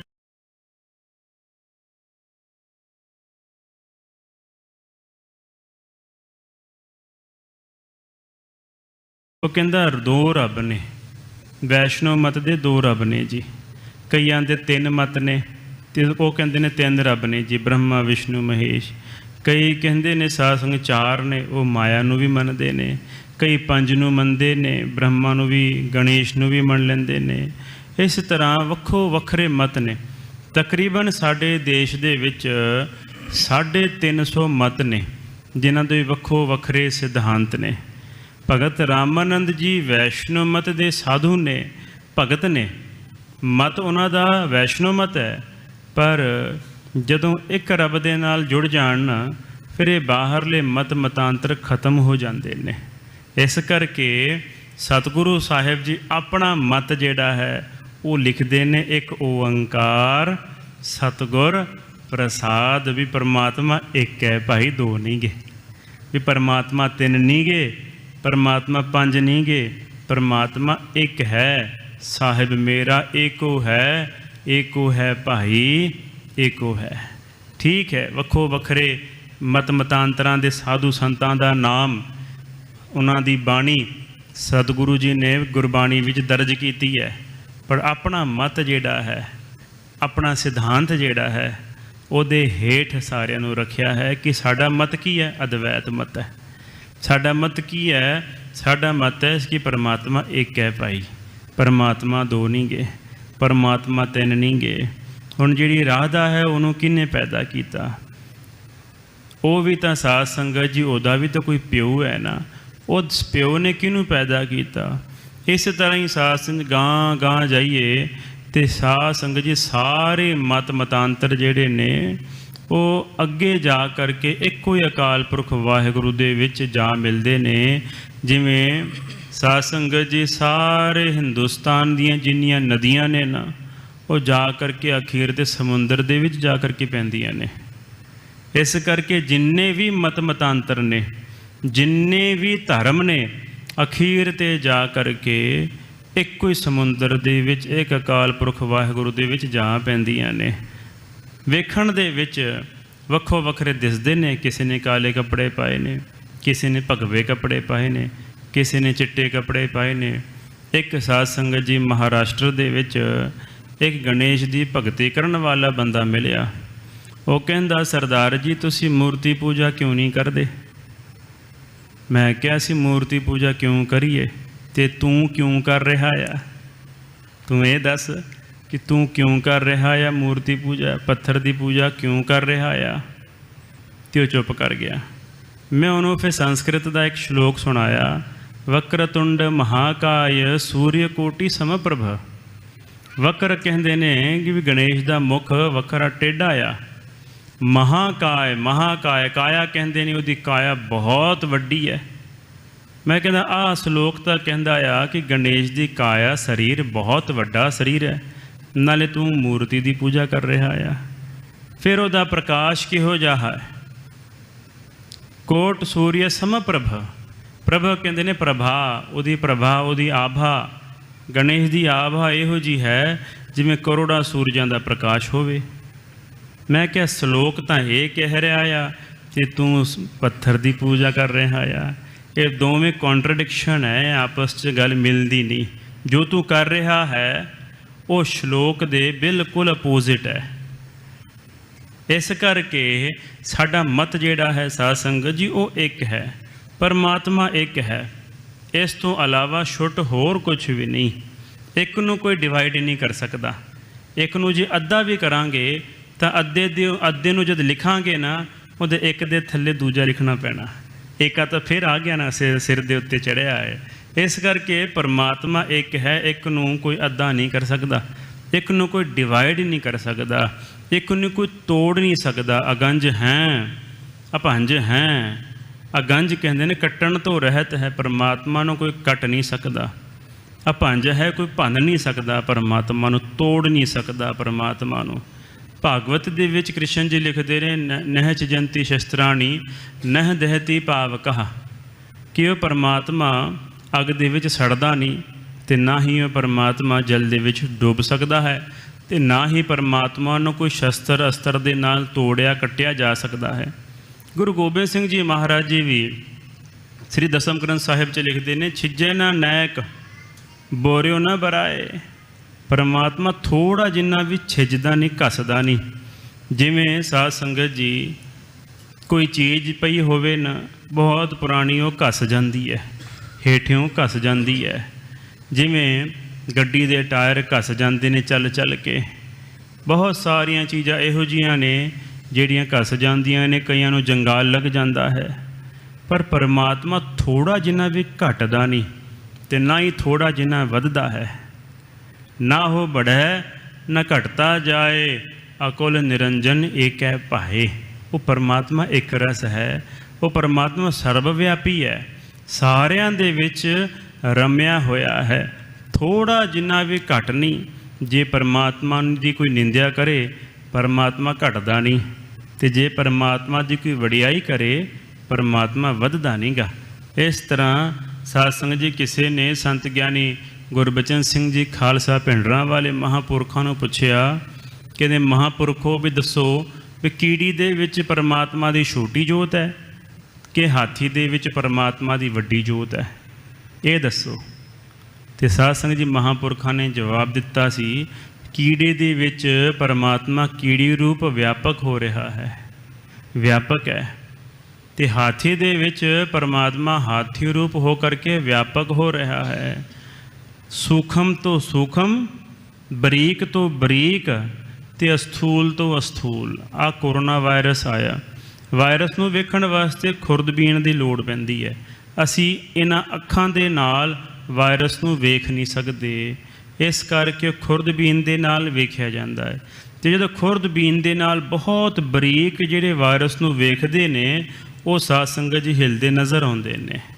ਉਹ ਹਿਲ ਰਹੇ ਨੇ, ਕਿਹਦੀ ਸ਼ਕਤੀ ਹੈ? ਪਰਮਾਤਮਾ ਦੀ ਚੇਤਨ ਸ਼ਕਤੀ ਹੈ, ਜਿਹਦੇ ਕਰਕੇ ਉਹਨਾਂ ਦੇ ਵਿੱਚ ਮੂਵਮੈਂਟ ਹੋ ਰਹੀ ਹੈ।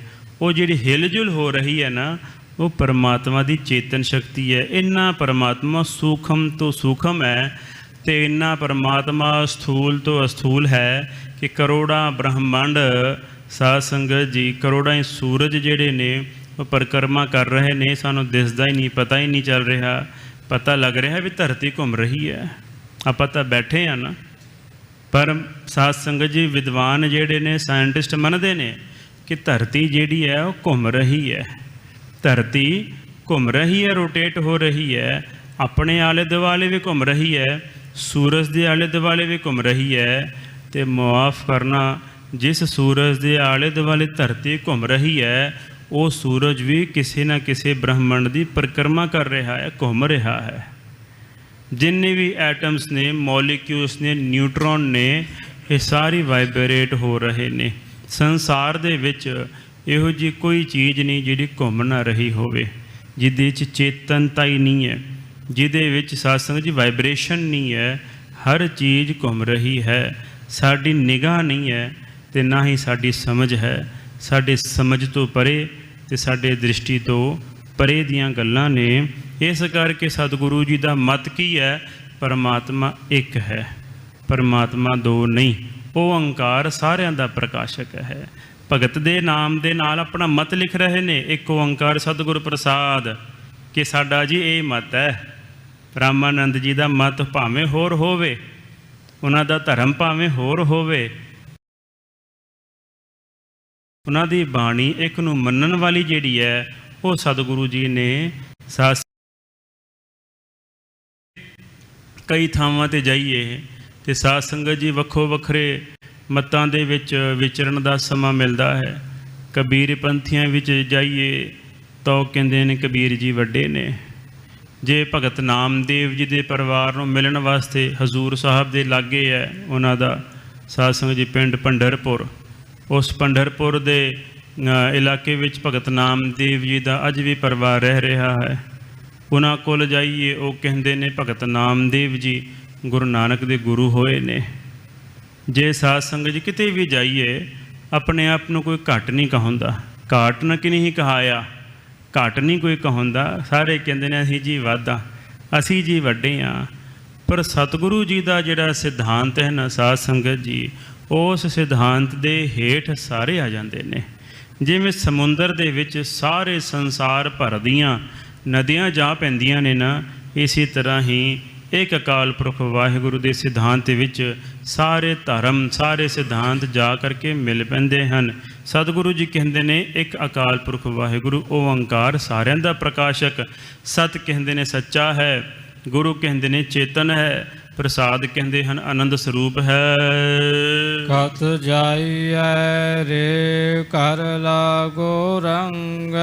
ਕਬੀਰ ਪੰਥੀਆਂ ਦੇ ਵਿੱਚ ਭਾਈ ਲਹਿਣਾ ਸਿੰਘ ਜੀ ਹੋਏ ਨੇ, ਜਿਨ੍ਹਾਂ ਨੇ ਗੁਰੂ ਕਾ ਅੰਮ੍ਰਿਤ ਛਕ ਕਰਕੇ ਸਾਧ ਸੰਗਤ ਜੀ, ਜਿੰਨੇ ਭਗਤਾਂ ਦੀ ਜਨਮ ਸਾਖੀ ਹੈ, ਉਹਨਾਂ ਦੀ ਜੀਵਨੀ ਹੈ, ਉਹਨਾਂ ਦਾ ਜਿਹੜਾ ਇਤਿਹਾਸ ਹੈ, ਉਹਨੂੰ ਬਟੋਰ ਕੇ ਇਕੱਠਿਆਂ ਕਰਕੇ ਉਹਨਾਂ ਨੇ ਭਗਤ ਜੀਵਨੀ ਜਿਹੜੀ ਹੈ ਉਹ ਲਿਖਣਾ ਕੀਤੀ ਹੈ। ਇੱਕ ਸਮੇਂ ਸਾਧ ਸੰਗਤ ਜੀ, ਸਤਿਗੁਰੂ ਗੁਰੂ ਨਾਨਕ ਦੇਵ ਜੀ ਮਹਾਰਾਜ ਜੀ ਜਿਸ ਸਮੇਂ ਕਾਸ਼ੀ ਵਿੱਚ, ਜਿੱਥੇ ਗੁਰੂ ਕਾ ਬਾਗ ਅਸਥਾਨ ਹੈ, ਉੱਥੇ ਸਾਧ ਸੰਗਤ ਜੀ ਅੱਜ ਵੀ ਬੜੇ ਬੜੇ ਵਿਦਵਾਨ, ਬੜੇ ਬੜੇ ਸਾਧੂ ਸੰਤ ਅੱਜ ਵੀ ਬੜਾ ਸਾਧ ਸੰਗਤ ਜੀ ਜਪ ਤਪ ਕਰਦੇ ਨੇ। ਕਾਸ਼ੀ ਦੀ ਇਹੋ ਜਿਹੀ ਧਰਤੀ ਹੈ ਜਿਹਨੇ ਬੜੇ ਵਿਦਵਾਨ ਪੈਦਾ ਕੀਤੇ ਨੇ। ਉੱਥੇ ਬੜੀ ਵਿੱਦਿਆ ਜਿਹੜੀ ਹੈ ਉਹ ਘੋਖੀ ਗਈ ਹੈ। ਸਾਰੇ ਸੰਸਾਰ ਭਰ ਦੀਆਂ ਦੁਨੀਆ ਦੀਆਂ ਸਾਧ ਸੰਗਤ ਜੀ ਵਿਦਿਆਵਾਂ ਜਿਹੜੀਆਂ ਨੇ ਨਾ, ਕਾਸ਼ੀ ਵਿੱਚ ਜਾ ਪੈਂਦੀਆਂ ਨੇ। ਸਾਰੇ ਸੰਸਾਰ ਦੇ ਧਰਮ ਜਿਹੜੇ ਨੇ ਉਹ ਕਾਸ਼ੀ ਵਿੱਚ ਜਾ ਪੈਂਦੇ ਨੇ। ਇੰਨੇ ਕੁ ਸਾਧ ਸੰਗਤ ਜੀ ਵੱਖੋ ਵੱਖਰੇ ਮਤ ਨੇ, ਇੰਨੇ ਕੁ ਵੱਖੋ ਵੱਖਰੇ ਸਿਧਾਂਤ ਨੇ ਇੰਨੇ ਕੁ ਵੱਖੋ ਵੱਖਰੇ, ਸਾਧੂ ਸੰਤ ਨੇ, ਵਿਦਵਾਨ ਨੇ, ਚੋਟੀ ਦੇ ਚੋਟੀ ਸਾਧ ਸੰਗਤ ਕਾਸ਼ੀ ਦੇ ਧਰਤੀ ਨੇ ਪੈਦਾ ਕੀਤੇ ਨੇ। ਪਰ ਮੁਆਫ ਕਰਨਾ, ਕਾਸ਼ੀ ਦੀ ਧਰਤੀ ਦੇ ਉੱਤੇ ਸਭ ਤੋਂ ਵੱਧ ਪਖੰਡੀ ਵੀ ਉੱਥੇ ਹੀ ਪੈਦਾ ਹੋਏ ਨੇ। ਗੱਜ ਕੇ ਆਖੋ ਸਤਨਾਮ ਸ੍ਰੀ ਵਾਹਿਗੁਰੂ। ਦੀਵੇ ਥਲੇ ਹਨੇਰਾ ਹੁੰਦਾ ਹੀ ਹੈ ਨਾ ਸਾਧ ਸੰਗਤ ਜੀ। ਇਸ ਕਰਕੇ ਗੁਰਬਾਣੀ ਨੂੰ ਲਿਖਣਾ ਪਿਆ ਗੁਰਬਾਣੀ ਵਿੱਚ ਹੀ, ਬਨਾਰਸ ਕੇ ਠੱਗ। ਵੀ ਬਨਾਰਸ ਦੇ ਠੱਗ ਨੇ ਜੀ, ਮਸ਼ਹੂਰ ਨੇ ਕਿ ਇੱਥੇ ਠੱਗਾਂ ਦੀ ਵੀ ਭਰਮਾਰ ਹੈ, ਇੱਥੇ ਘਾਟ ਕੋਈ ਨਹੀਂ। ਜੇ ਵਿਦਵਾਨ ਨੇ ਸਿਰੇ ਦੇ, ਜੇ ਸਾਧੂ ਸੰਤ ਨੇ, ਫਿਰ ਠੱਗ ਵੀ ਨੇ ਜੀ। ਇਸ ਕਰਕੇ ਸਾਧ ਸੰਗਤ ਜੀ, ਜਦੋਂ ਸਤਿਗੁਰੂ ਗੁਰੂ ਨਾਨਕ ਦੇਵ ਜੀ ਮਹਾਰਾਜ ਜੀ ਕਾਸ਼ੀ ਦੇ ਵਿੱਚ ਗੁਰੂ ਕਾ ਬਾਗ ਜਿੱਥੇ ਅਸਥਾਨ ਹੈ, ਉੱਥੇ ਸਤਿਗੁਰੂ ਜੀ ਆਏ ਨੇ। ਉਸ ਸਮੇਂ ਸਭ ਤੋਂ ਪਹਿਲਾਂ ਸਤਿਗੁਰੂ ਸ੍ਰੀ ਗੁਰੂ ਨਾਨਕ ਦੇਵ ਜੀ ਮਹਾਰਾਜ ਜੀ ਨੂੰ ਮਿਲਣ ਵਾਸਤੇ ਭਗਤ ਰਾਮਾਨੰਦ ਜੀ ਆਏ ਨੇ। ਅਤੇ ਸਤਿਗੁਰੂ ਨਾਨਕ ਦੇਵ ਜੀ ਮਹਾਰਾਜ ਜੀ ਇੰਨੇ ਕੁ ਸਾਧ ਸੰਗਤ ਜੀ ਵਿਸ਼ਾਲ ਹਿਰਦੇ ਵਾਲੇ ਸਤਿਗੁਰੂ ਜੀ ਹੋਏ ਨੇ ਕਿ ਜਿਨ੍ਹਾਂ ਨੇ ਹਰੇਕ ਮਤਾਂਤਰਾਂ ਦੇ ਵਿੱਚ ਵਿਚਰ ਕੇ ਸਾਧ ਸੰਗਤ ਜੀ ਪਰਮਾਤਮਾ ਦੇ ਨਾਲ ਜੋੜਨ ਦਾ ਕੰਮ ਕੀਤਾ। ਇਹ ਨਹੀਂ ਕਿਹਾ ਮੇਰੇ ਨਾਲ ਜੁੜੋ, ਇਹ ਨਹੀਂ ਕਿਹਾ ਮੇਰੀ ਪੂਜਾ ਕਰੋ, ਇਹ ਨਹੀਂ ਕਿਹਾ ਸਤਿਗੁਰੂ ਜੀ ਨੇ ਮੇਰੇ ਮਤ ਦੇ ਵਿੱਚ ਆ ਜਾਓ, ਇਹ ਨਹੀਂ ਕਿਹਾ ਸਤਿਗੁਰੂ ਨੇ। ਸਤਿਗੁਰੂ ਨੇ ਕਿਹਾ ਜੀ ਤੁਹਾਡਾ ਮਤ ਜੋ ਮਰਜ਼ੀ ਹੋਵੇ, ਰੱਬ ਨਾਲ ਜੁੜੀਏ ਅਤੇ ਰੱਬ ਇੱਕ ਹੈ, ਰੱਬ ਦੋ ਨਹੀਂ। ਬੁਰੇ ਕੰਮਾਂ ਤੋਂ ਬਚੀਏ, ਪਖੰਡ ਦਾ ਤਿਆਗ ਕਰੀਏ ਅਤੇ ਵਾਹਿਗੁਰੂ ਦਾ ਸਿਮਰਨ ਕਰੀਏ। ਜਿਹੜਾ ਮਰਜ਼ੀ ਮਤ ਹੋਵੇ, ਜਿਹੜਾ ਮਰਜ਼ੀ ਲਿਬਾਸ ਹੋਵੇ, ਜਿਹੜਾ ਮਰਜ਼ੀ ਜਾਤ ਧਰਮ ਗੋਤਰ ਹੋਵੇ, ਜਿਹੜੇ ਮਰਜ਼ੀ ਅਸਥਾਨ ਤੋਂ ਤੁਸੀਂ ਬਿਲੋਂਗ ਕਰਦੇ ਹੋਵੋ, ਇੱਕ ਵਾਹਿਗੁਰੂ ਦਾ ਸਿਮਰਨ ਕਰੀਏ, ਦੁੱਖਾਂ ਤੋਂ ਬਚੀਏ। ਕਿੰਨਾ ਕੁ ਵਿਸ਼ਾਲ ਹਿਰਦਾ ਹੈ ਸਾਡਾ। ਸਾਡੇ ਤਾਂ ਸਾਧ ਸੰਗਤ ਜੀ ਇੰਨੀ ਕੁ ਸਾਡੀ ਛੋਟੀ ਮਤ ਹੋ ਗਈ ਹੈ ਵੀ ਸਾਡੇ ਲਾਗੇ ਕੋਈ ਭਗਵੇ ਕੱਪੜੇ ਵਾਲਾ ਜਾਂ ਚਿੱਟੇ ਕੱਪੜੇ ਵਾਲਾ ਬੈਠ ਜਾਵੇ, ਸਾਨੂੰ ਐਲਰਜੀ ਹੋ ਗਈ ਹੈ। ਮੁਆਫ ਕਰਨਾ, ਇਹੋ ਜਿਹਾ ਅੱਜ ਦਾ ਸਿਧਾਂਤ, ਇਹੋ ਜਿਹਾ ਸਮਾਂ ਹੋ ਗਿਆ ਹੈ ਕਿ ਅਸੀਂ ਕਿਸੇ ਹੋਰ ਨੂੰ ਵੇਖ ਕੇ ਰਾਜੀ ਨਹੀਂ, ਪਰ ਸਤਿਗੁਰੂ ਜੀ ਨੇ ਸਾਰਿਆਂ ਨੂੰ ਆਪਣੀ ਗੋਦ ਦੇ ਵਿੱਚ ਬਿਠਾਇਆ ਹੋਇਆ ਹੈ ਕਿ ਸਾਡਾ ਹਿਰਦਾ ਵੀ ਵਿਸ਼ਾਲ ਹੋਣਾ ਚਾਹੀਦਾ ਹੈ। ਇਸ ਤਰ੍ਹਾਂ ਸਾਧ ਸੰਗਤ ਜੀ ਭਗਤ ਰਾਮਾਨੰਦ ਜੀ ਜਦੋਂ ਪਹਿਲਾਂ ਕਾਸ਼ੀ ਦੇ ਵਿੱਚ ਜਿਹੜਾ ਵਿਸ਼ਵੇਸ਼ਵਰ ਨਾਮ ਦਾ ਨਾਥ ਦਾ ਜਿਹੜਾ ਮੰਦਿਰ ਹੈ ਨਾ, ਉੱਥੇ ਸਾਧ ਸੰਗਤ ਜੀ ਜਾ ਕਰਕੇ ਫੁੱਲ ਪੱਤਰ ਆਦਿਕ ਘਰ ਵਿੱਚ ਸਾਧ ਸੰਗਤ ਜਾ ਕਰਕੇ ਚੜ੍ਹਾ ਕੇ ਆਇਆ ਕਰਦੇ ਸਨ। ਅਤੇ ਜਦੋਂ ਸਤਿਗੁਰੂ ਗੁਰੂ ਨਾਨਕ ਦੇਵ ਜੀ ਮਹਾਰਾਜ ਜੀ ਨੂੰ ਜਾ ਕਰਕੇ ਮਿਲੇ ਅਤੇ ਭਗਤ ਰਾਮਾਨੰਦ ਜੀ ਅਤੇ ਸਤਿਗੁਰੂ ਨਾਨਕ ਦੇਵ ਜੀ ਮਹਾਰਾਜ ਜੀ ਦੀ ਗੋਸ਼ਟੀ ਹੋਈ। ਜਦੋਂ ਇੱਕ ਜਾਗਰਤ ਦੀਵਾ ਦੂਸਰੇ ਦੀਵੇ ਨਾਲ ਜੁੜਦਾ ਹੈ ਨਾ, ਉਦੋਂ ਸਾਧ ਸੰਗਤ ਜੀ ਉਹਨੂੰ ਵੀ ਜੋਤ ਜਿਹੜੀ ਉਹ ਜਗਾ ਦਿੰਦਾ ਹੈ। ਇਸੇ ਤਰ੍ਹਾਂ ਭਗਤ ਰਾਮਾਨੰਦ ਜੀ ਦੇ ਹਿਰਦੇ ਵਿੱਚ ਵੀ ਅੰਦਰ ਹੀ ਪਰਮਾਤਮਾ ਪ੍ਰਗਟ ਹੋ ਗਿਆ। ਜਦੋਂ ਘਰ ਵੱਲ ਆਏ ਨੇ, ਦੂਸਰਾ ਦਿਨ ਚੜ੍ਹਿਆ, ਸੇਵਾਦਾਰਾਂ ਨੇ ਕਿਹਾ ਵੀ ਚਲੀਏ ਭਗਤ ਜੀ ਵੀ ਵਿਸ਼ਵੇਸ਼ਵਰ ਨਾਥ ਦੇ ਮੰਦਿਰ ਵਿੱਚ ਜਾ ਕਰਕੇ ਪੂਜਾ ਪਾਠ ਕਰਾਈਏ। ਅਤੇ ਭਗਤ ਰਾਮਾਨੰਦ ਜੀ ਸਾਧ ਸੰਗਤ ਜੀ ਪਾਵਨ ਉਪਦੇਸ਼ ਬਖਸ਼ਦੇ ਨੇ, ਕਤ ਜਾਈਏ ਰੇ ਘਰ ਲਾਗੋ ਰੰਗ। ਕਹਿੰਦੇ ਕਿਉਂ ਅਸੀਂ ਜਾਈਏ ਮੰਦਿਰ ਦੇ ਵਿੱਚ, ਹਿਰਦੇ ਵਿੱਚ ਹੀ ਮੰਦਿਰ ਬਣਿਆ ਪਿਆ। ਗੱਜ ਕੇ ਆਖੋ ਸਤਨਾਮ ਸ੍ਰੀ ਵਾਹਿਗੁਰੂ। ਅੰਦਰ ਹੀ ਵਾਹਿਗੁਰੂ ਪ੍ਰਗਟ ਹੋ ਗਿਆ ਹੈ, ਅੰਦਰ ਹੀ ਰਾਮ ਨਾਮ ਦੀ ਜੋਤ ਜਗ ਪਈ ਹੈ। ਹੁਣ ਬਾਹਰ ਜਾਣ ਦੀ ਲੋੜ ਹੀ ਨਹੀਂ ਰਹੀ। ਸਾਧ ਸੰਗਤ ਜੀ ਗਿਆਨ ਭਇਆ ਤਾਂ ਕਰਮ ਹੈ ਨਾਸ, ਗਿਆਨ ਹੈ ਕਾਰਨ ਕਰਮ ਅਭਿਆਸ। ਗਿਆਨ ਪ੍ਰਾਪਤੀ ਵਾਸਤੇ ਸਾਧ ਸੰਗਤ ਜੀ ਕਰਮ ਦਾ ਅਭਿਆਸ ਕਰਨਾ ਹੁੰਦਾ ਹੈ। ਗਿਆਨ ਪ੍ਰਾਪਤ ਹੋ ਗਿਆ, ਫਿਰ ਕਰਮ ਦਾ ਤਿਆਗ ਕਰਨਾ ਹੁੰਦਾ ਹੈ। ਗਿਆਨ ਹੈ ਕਾਰਨ ਕਰਮ ਅਭਿਆਸ, ਗਿਆਨ ਭਇਆ ਤਾਂ ਕਰਮ ਹੈ ਨਾਸ, ਫਿਰ ਕਰਮ ਜਿਹੜੇ ਨੇ ਉਹ ਨਾਸ਼ ਹੋ ਜਾਂਦੇ ਨੇ। ਇਸੇ ਤਰ੍ਹਾਂ ਹੀ ਬ੍ਰਹਮ ਗਿਆਨੀ ਨੂੰ ਪਾਪ ਪੁੰਨ ਨਹੀਂ ਲੱਗਦਾ। ਇਸੇ ਤਰ੍ਹਾਂ ਹੀ ਪਰਮਾਤਮਾ ਨੂੰ, ਜੇ ਪਰਮਾਤਮਾ ਸ੍ਰਿਸ਼ਟੀ ਪੈਦਾ ਕਰ ਦੇਵੇ ਅਤੇ ਪਰਮਾਤਮਾ ਨੂੰ ਪੁੰਨ ਨਹੀਂ ਲੱਗਦਾ, ਅਤੇ ਜੇ ਪਰਮਾਤਮਾ ਸ੍ਰਿਸ਼ਟੀ ਨੂੰ ਨਾਸ਼ ਕਰ ਦੇਵੇ, ਪਰਮਾਤਮਾ ਨੂੰ ਕੋਈ ਪਾਪ ਨਹੀਂ ਜੇ ਲੱਗਦਾ। ਅਸੀਂ ਹਾਂ ਕਰਮ ਦੇ ਵਿੱਚ, ਅਸੀਂ ਕਰਮ ਦੇ ਵਿੱਚ ਬੱਝੇ ਹੋਏ ਹਾਂ। ਅਸੀਂ ਕਿਉਂ? ਕਿਉਂਕਿ ਸਾਨੂੰ ਗਿਆਨ ਨਹੀਂ ਹੋਇਆ। ਜਦੋਂ ਗਿਆਨ ਹੋ ਜਾਵੇਗਾ, ਸਾਨੂੰ ਵੀ ਪਾਪ ਪੁੰਨ ਤੋਂ ਮੈਂ ਰਹਿਓ ਸਤਿਗੁਰ ਕੇ ਪ੍ਰਸਾਦ। ਭਗਤ ਕਬੀਰ ਜੀ ਕਹਿੰਦੇ ਨੇ, ਪਾਪ ਪੁੰਨ ਤੋਂ ਮੈਂ ਰਹਿ ਗਿਆ, ਉੱਤੇ ਉੱਠ ਗਿਆ ਆ। ਜਦੋਂ ਅਸੀਂ ਹਿਰਦੇ ਦੇ ਵਿੱਚ ਵਾਹਿਗੁਰੂ ਦਾ ਸਿਮਰਨ ਹੋਣ ਲੱਗ ਪਵੇਗਾ, ਸਾਰੇ ਜਿਹੜੇ ਕਰਮ ਨੇ ਨਾ, ਪਿਛਲੇ ਕਰਮ ਸੰਸਕਾਰ ਸਾਰੇ ਨਾਸ ਹੋ ਜਾਣਗੇ, ਸਾਰੇ ਨਾਸ ਹੋ ਜਾਣਗੇ। ਜਿਹੜੇ ਸਾਧੂ ਮਹਾਂਪੁਰਖ ਬ੍ਰਹਮ ਗਿਆਨੀ ਦੇ ਸਾਰੇ ਨਾਸ ਹੋ ਜਾਂਦੇ ਨੇ, ਸਾਰੇ ਕਰਮ। ਜਿਹੜੇ ਸੇਵਾ ਕਰਦੇ ਨੇ ਉਹ ਸਾਧ ਸੰਗਤ ਜੀ ਉਹਨਾਂ ਤੋਂ ਸੁਤੇ ਸਿੱਧ ਜਿਹੜੇ ਪੁੰਨ ਹੋ ਜਾਂਦੇ ਨੇ ਉਹ ਲੈ ਲੈਂਦੇ ਨੇ। ਜਿਹੜੇ ਸਾਧ ਸੰਗਤ ਜੀ ਨਿੰਦਿਆ ਕਰਦੇ ਨੇ ਮਹਾਂਪੁਰਖਾਂ ਦੀ, ਅਤੇ ਜਿਹੜੇ ਸੁਤੇ ਸਿੱਧ ਜਿਵੇਂ ਤੁਰਦਿਆਂ ਹੋਇਆਂ ਪੈਰਾਂ ਹੇਠ ਕੀੜੀ ਆ ਕਰਕੇ ਮਰ ਜਾਵੇ ਅਤੇ ਸਾਧੂ ਨੂੰ ਪਾਪ ਨਹੀਂ ਜੇ ਉਹਦਾ ਲੱਗਦਾ। ਸੁਤੇ ਸਿੱਧ ਜਿਹਦੇ ਪਾਪ ਹੋ ਜਾਣ, ਨਿੰਦਕ ਜਿਹੜੇ ਨੇ ਉਹ ਪਾਪ ਲੈ ਲੈਂਦੇ ਨੇ, ਨਿੰਦਿਆ ਕਰਨ ਵਾਲੇ। ਇਸ ਤਰ੍ਹਾਂ ਸਾਧੂ ਜਿਹੜਾ ਹੈ ਫਿਰ ਪਾਪ ਪੁੰਨ ਤੋਂ ਅਸੰਗ ਰਹਿੰਦਾ ਹੈ। ਭਗਤ ਰਾਮਾਨੰਦ ਜੀ ਕਹਿੰਦੇ ਨੇ, ਕਤ ਜਾਈਏ ਰੇ ਕਿਉਂ ਜਾਣਾ ਕਰੀਏ, ਘਰ ਲਾਗੋ ਰੰਗ, ਘਰ ਦੇ ਵਿੱਚ ਹੀ ਵਾਹਿਗੁਰੂ ਦੇ ਨਾਮ ਦਾ ਪ੍ਰੇਮ ਲੱਗਾ ਹੋਇਆ ਹੈ। ਮੇਰਾ ਚਿਤ ਨਾ ਚੱਲੈ ਮਨ ਭਇਓ ਪੰਗ। ਪੰਗ ਕਹਿੰਦੇ ਨੇ ਸਾਧ ਸੰਗਤ ਜੀ ਪਿੰਗਲਾ ਹੋ ਜਾਣਾ। ਜਿਹੜਾ ਬੰਦਾ ਪਿੰਗਲਾ ਹੋ ਜਾਵੇ ਉਹ ਤੁਰ ਨਹੀਂ ਜੇ ਸਕਦਾ ਚੰਗੀ ਤਰ੍ਹਾਂ। ਅਤੇ ਰਾਮਾਨੰਦ ਜੀ ਕਹਿ ਰਹੇ ਨੇ ਮੇਰਾ ਮਨ ਪਿੰਗਲਾ ਹੋ ਗਿਆ ਹੈ, ਹੁਣ ਜਾਂਦਾ ਨਹੀਂ ਜੇ ਕਿਤੇ। ਬਿਨ ਬਦਨੈ ਖਿਰ ਖਿਰ ਹਾਸਤਾ, ਪਗਿਆ ਬਿਨ ਖੀਰ ਬਿਲੋਈਐ। ਬਸ ਇੱਕ ਸੈਕਿੰਡ ਦੇ ਵਿੱਚ ਕਿਤੇ ਦਾ ਕਿਤੇ ਪਹੁੰਚ ਜਾਂਦਾ ਹੈ, ਬਗੈਰ ਪੈਰਾਂ ਤੋਂ ਦੌੜਦਾ ਹੈ ਪੂਰੀ ਫੁੱਲ ਸਪੀਡ ਦੇ ਨਾਲ। ਜਿੰਨੀ ਕੁ ਮਨ ਦੀ ਤੇਜ਼ ਰਫ਼ਤਾਰ ਹੈ ਇਸ ਸੰਸਾਰ ਦੇ ਵਿੱਚ ਇੰਨਾ ਤੇਜ਼ ਕੋਈ ਵੀ ਨਹੀਂ ਗਾ। ਵਿਦਵਾਨ ਮੰਨਦੇ ਨੇ ਹਵਾ ਤੇਜ਼ ਹੈ, ਹਵਾ ਨਾਲੋਂ ਬਿਜਲੀ ਤੇਜ਼ ਹੈ, ਪਰ ਸਾਧ ਸੰਗਤ ਜੀ ਬਿਜਲੀ ਨਾਲੋਂ ਵੀ ਤੇਜ਼ ਮਨ ਦਾ ਸਰੂਪ ਹੈ। ਇੰਨਾ ਮਨ ਤੇਜ਼ ਹੈ, ਇੰਨਾ ਤਿੱਖਾ ਹੈ। ਅਤੇ ਰਾਮਾਨੰਦ ਜੀ ਕਹਿੰਦੇ ਨੇ ਮੇਰਾ ਚਿੱਤ ਨਾ ਚੱਲੈ, ਮੇਰਾ ਮਨ ਹੁਣ ਚੱਲਦਾ ਨਹੀਂ ਗਾ। ਇੰਨੀ ਕੁ ਮਨ ਦੀ ਇਕਾਗਰ ਬਣ ਜਾਂਦੀ ਹੈ, ਇੰਨਾ ਕੁ ਮਨ ਖਲੋ ਜਾਂਦਾ ਹੈ ਕਿ ਬੰਦੇ ਨੂੰ ਸਰੀਰ ਨੂੰ ਭੁੱਖ ਲੱਗੀ ਹੋਵੇ ਤਾਂ ਵੀ ਮਨ ਫੁਰਨਾ ਨਹੀਂ ਕਰਦਾ ਵੀ ਭੁੱਖ ਲੱਗੀ ਹੈ। ਸਰੀਰ ਨੂੰ ਤੇਹ ਲੱਗੀ ਹੋਵੇ ਤਾਂ ਵੀ ਮਨ ਨਹੀਂ ਕਹੇਗਾ ਕਿ ਤੇਹ ਲੱਗੀ ਹੈ। ਜਿਵੇਂ ਸਾਧ ਸੰਗਤ ਜੀ ਆਪਾਂ ਭੋਜਨ ਛਕਦੇ ਹਾਂ, ਕੋਈ ਸਵਾਦਲੀ ਚੀਜ਼ ਬਣ ਜਾਵੇ ਅਤੇ ਆਪਾਂ ਕੀ ਕਰਦੇ ਹਾਂ, ਯਾਰ ਹੋਰ ਛਕੀਏ।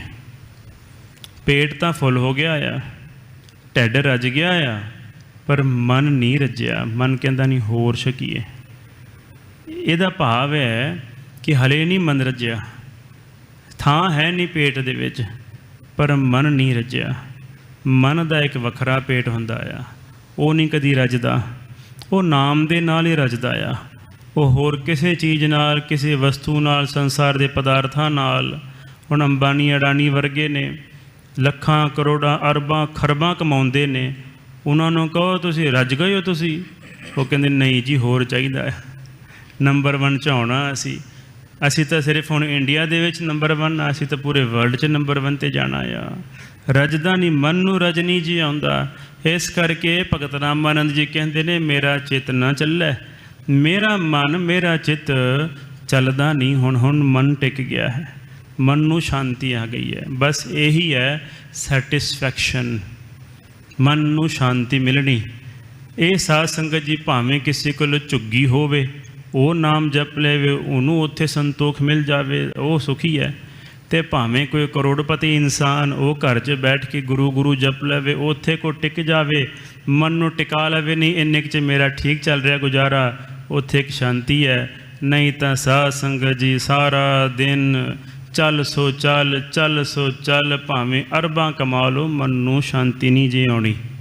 ਪੈਸੇ ਨਾਲ ਰੱਜਦਾ ਹੀ ਨਹੀਂ ਮਨ, ਉਹਦੀ ਭੁੱਖ ਉਹ ਹੈ ਹੀ ਨਹੀਂ ਹੈ, ਜਿਹੜੀ ਉਹਦਾ ਭੋਜਨ ਹੀ ਨਹੀਂ ਹੈ। ਮਨ ਦਾ ਭੋਜਨ ਹੈ ਹੀ ਨਹੀਂ ਪੈਸਾ, ਮਨ ਦਾ ਭੋਜਨ ਹੈ ਪਰਮਾਤਮਾ ਦਾ ਨਾਮ, ਮਨ ਦਾ ਭੋਜਨ ਹੈ ਗੁਰੂ ਦੀ ਸੰਗਤ, ਮਨ ਦਾ ਭੋਜਨ ਹੈ ਅਧਿਆਤਮਿਕ ਸਿਧਾਂਤ। ਇਹ ਮਨ ਦੇ ਭੋਜਨ ਨੇ। ਅਤੇ ਜੇ ਆਪਾਂ ਕਹੀਏ ਵੀ ਮੇਰਾ ਮਨ, ਸਾਧ ਸੰਗਤ ਜੀ ਗੁਰੂ ਗੋਬਿੰਦ ਸਿੰਘ ਜੀ ਬੜੇ ਸਾਫ਼ ਅੱਖਰਾਂ ਵਿੱਚ ਲਿਖਦੇ ਨੇ, ਲੱਖ ਇਸਤਰੀਆਂ ਭੋਗ ਕਰੇ ਹੈ ਨਵਖੰਡ ਰਾਜ ਕਮਾਹੇ। ਕਹਿੰਦੇ ਭਾਵੇਂ ਲੱਖਾਂ ਇਸਤਰੀਆਂ ਦੇ ਨਾਲ ਤੂੰ ਦਿਨ ਰਾਤ ਵਿਸ਼ੇ ਵਿਕਾਰ ਨੂੰ ਭੋਗਣਾ ਕਰ, ਤਾਂ ਵੀ ਮਨ ਨੇ ਸ਼ਾਂਤ ਨਹੀਂ ਜੇ ਹੋਣਾ, ਰੱਜਣਾ ਨਹੀਂ ਜੇ, ਮਨ ਨੂੰ ਸ਼ਾਂਤੀ ਨਹੀਂ ਜੇ ਪ੍ਰਾਪਤ ਹੋਣੀ। ਅਤੇ ਭਾਵੇਂ ਨਵਾਂ ਖੰਡਾਂ ਦੇ ਵਿੱਚ ਤੂੰ ਰਾਜ ਕਰ ਲੈ, ਲੱਖਾਂ ਹੀ ਤੇਰੇ ਹੱਥ ਥੱਲੇ ਕੰਮ ਕਰਨ ਵਾਲੇ ਨੌਕਰ ਚਾਕਰ ਹੋਣ, ਫਿਰ ਵੀ ਮਨ ਨੇ ਸ਼ਾਂਤ ਨਹੀਂ ਰਹਿਣਾ। ਮਨ ਸ਼ਾਂਤ ਰਹੇਗਾ ਸਤਨਾਮ ਸ੍ਰੀ ਵਾਹਿਗੁਰੂ। ਵਾਹਿਗੁਰੂ ਜਪ ਕਰਕੇ ਮਨ ਨੂੰ ਸ਼ਾਂਤੀ ਮਿਲਣੀ ਹੈ। ਨਹੀਂ ਤਾਂ ਮਨ ਨੂੰ ਕਿਤੇ ਵੀ ਹੋਰ ਕਿਸੇ ਕਰਮ ਧਰਮ ਦੇ ਨਾਲ ਸ਼ਾਂਤੀ ਨਹੀਂ ਜੇ ਮਿਲਣੀ। ਜਿੰਨਾ ਮਰਜ਼ੀ ਕੋਈ ਦਾਨ ਕਰ ਲਵੇ, ਜਿੰਨਾ ਮਰਜ਼ੀ ਕੋਈ ਪੁੰਨ ਕਰ ਲਵੇ, ਜਿੰਨੇ ਮਰਜ਼ੀ ਕੋਈ ਹਸਪਤਾਲ ਬਣਾ ਲਵੇ, ਜਿੰਨੇ ਮਰਜ਼ੀ ਕੋਈ ਸਾਧ ਸੰਗਤ ਜੀ ਬਿਲਡਿੰਗਾਂ ਖੜੀ ਕਰ ਲਵੇ, ਵਾਹਿਗੁਰੂ ਦਾ ਸਿਮਰਨ ਇਕੱਲਾ ਬੈਠ ਕੇ ਸਵੇਰੇ ਉੱਠ ਕੇ 15 ਮਿੰਟ 5 ਮਿੰਟ 15 ਮਿੰਟ ਅੱਧਾ ਘੰਟਾ ਜਿੰਨਾ ਚਿਰ ਚੌਕੜਾ ਲਾ ਕੇ ਅੱਖਾਂ ਬੰਦ ਕਰਕੇ ਗੁਰੂ ਗੁਰੂ ਗੁਰੂ ਗੁਰੂ ਜਪਦਾ ਨਹੀਂ, ਉਨਾ ਚਿਰ ਮਨ ਨੇ ਸ਼ਾਂਤ ਨਹੀਂ ਜੇ ਹੋਣਾ। ਇਹ ਇੱਕੋ ਹੀ ਇੱਕ ਰਸਤਾ ਹੈ, ਹੋਰ ਕੋਈ ਰਸਤੇ ਜਿਹੜੇ ਨੇ ਕੰਮ 'ਚ ਨਹੀਂ ਆਉਣਗੇ। ਭਗਤ ਰਾਮਾਨੰਦ ਜੀ ਕਹਿੰਦੇ ਨੇ ਮੇਰਾ ਮਨ ਹੁਣ ਚੱਲ ਨਹੀਂ ਰਿਹਾ, ਮਨ ਠੰਡਾ ਠਾਰ ਸ਼ੀਤਲ ਹੋ ਗਿਆ ਹੈ। ਰਹਾ ਵਿਸ਼ਰਾਮ ਦੇ ਕਰਕੇ ਅੱਗੇ ਕਥਨ ਕਰਦੇ ਹਨ। ਏਕ ਦਿਵਸ ਮਨ ਭਈ ਉਮੰਗ। ਇੱਕ ਦਿਨ ਜਿਗਿਆਸਾ ਅਵਸਥਾ ਵਿੱਚ ਹੈ, ਹਾਲੇ ਰੱਬ ਦੀ ਪ੍ਰਾਪਤੀ ਨਹੀਂ ਹੋਈ ਹੈ, ਮਨ ਦੇ ਵਿੱਚ ਉਮੰਗ ਹੈ, ਉਤਸ਼ਾਹ ਹਨ। ਕਸ ਚੰਦਨ ਚੋਵਾ ਬਹੁ ਸੁਗੰਧ। ਬਹੁਤ ਚੰਗੀ ਤਰ੍ਹਾਂ ਇਤਰ ਆਦਿਕ ਚੰਦਨ ਆਦਿਕ ਸਾਸਨ ਜੀ ਘਸ ਕਰਕੇ ਇਤਰ ਆਦਿਕ ਅਰਕ ਕੱਢ ਕਰਕੇ ਬਹੁਤ ਤਰ੍ਹਾਂ ਦੀ ਸੁਗੰਧੀਆਂ ਵਾਲੀਆਂ ਵਸਤੂਆਂ ਜਿਹੜੀਆਂ ਨੇ ਉਹ ਲੈਣਾ ਕੀਤੀਆਂ ਹਨ। ਪੂਜਨ ਚਾਲੇ ਬ੍ਰਹਮ ਠਾਏ। ਬ੍ਰਹਮ ਠਾਏ, ਜਿੱਥੇ ਬ੍ਰਹਮ, ਜਿੱਥੇ ਮੰਦਿਰ ਦੇ ਵਿੱਚ ਰੱਬ ਵਸਦਾ ਹੈ, ਜਿੱਥੇ ਮੰਦਿਰ ਦੇ ਵਿੱਚ ਦੇਵਤੇ ਦੀ ਪੂਜਾ ਹੋ ਰਹੀ ਹੈ, ਉਹਦੀ ਪੂਜਾ ਕਰਨ ਵਾਸਤੇ ਭਾਈ ਭਗਤ ਰਾਮਾਨੰਦ ਜੀ ਕਹਿੰਦੇ ਨੇ ਕਿ ਜਿਗਿਆਸੂ ਅਵਸਥਾ ਇਸਤਰੀ ਵਾਲੀ ਚੱਲ ਰਹੀ ਹੈ।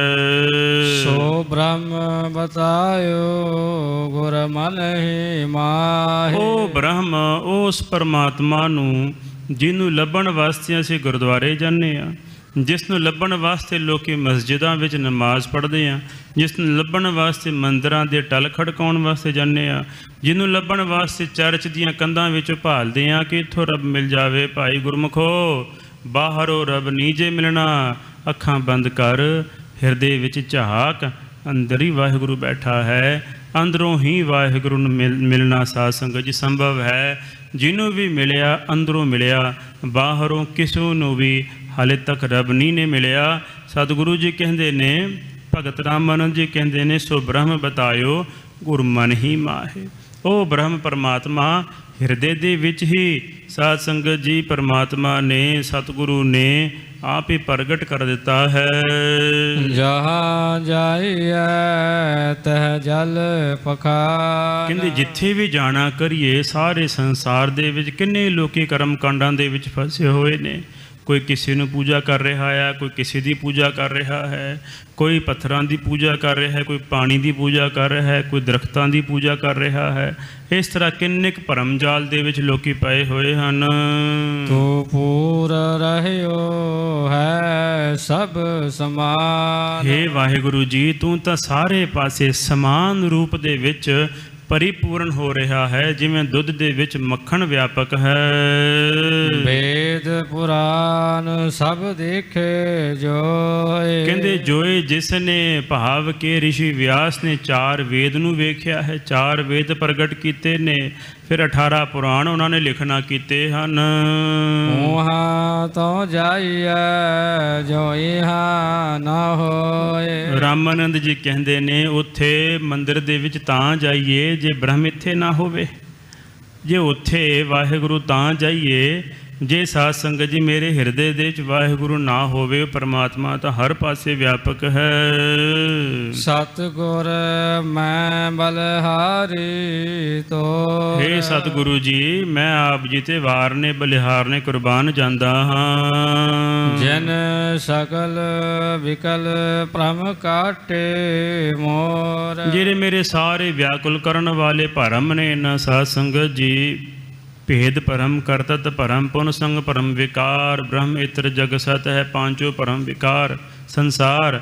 ਇਸ ਤਰ੍ਹਾਂ 5 ਪ੍ਰਕਾਰ ਦਾ ਜਿਹੜਾ ਭਰਮ ਹੈ ਨਾ, ਉਹ ਸਤਿਗੁਰੂ ਨੇ ਆਪ ਕੱਟ ਦਿੱਤੇ ਹਨ।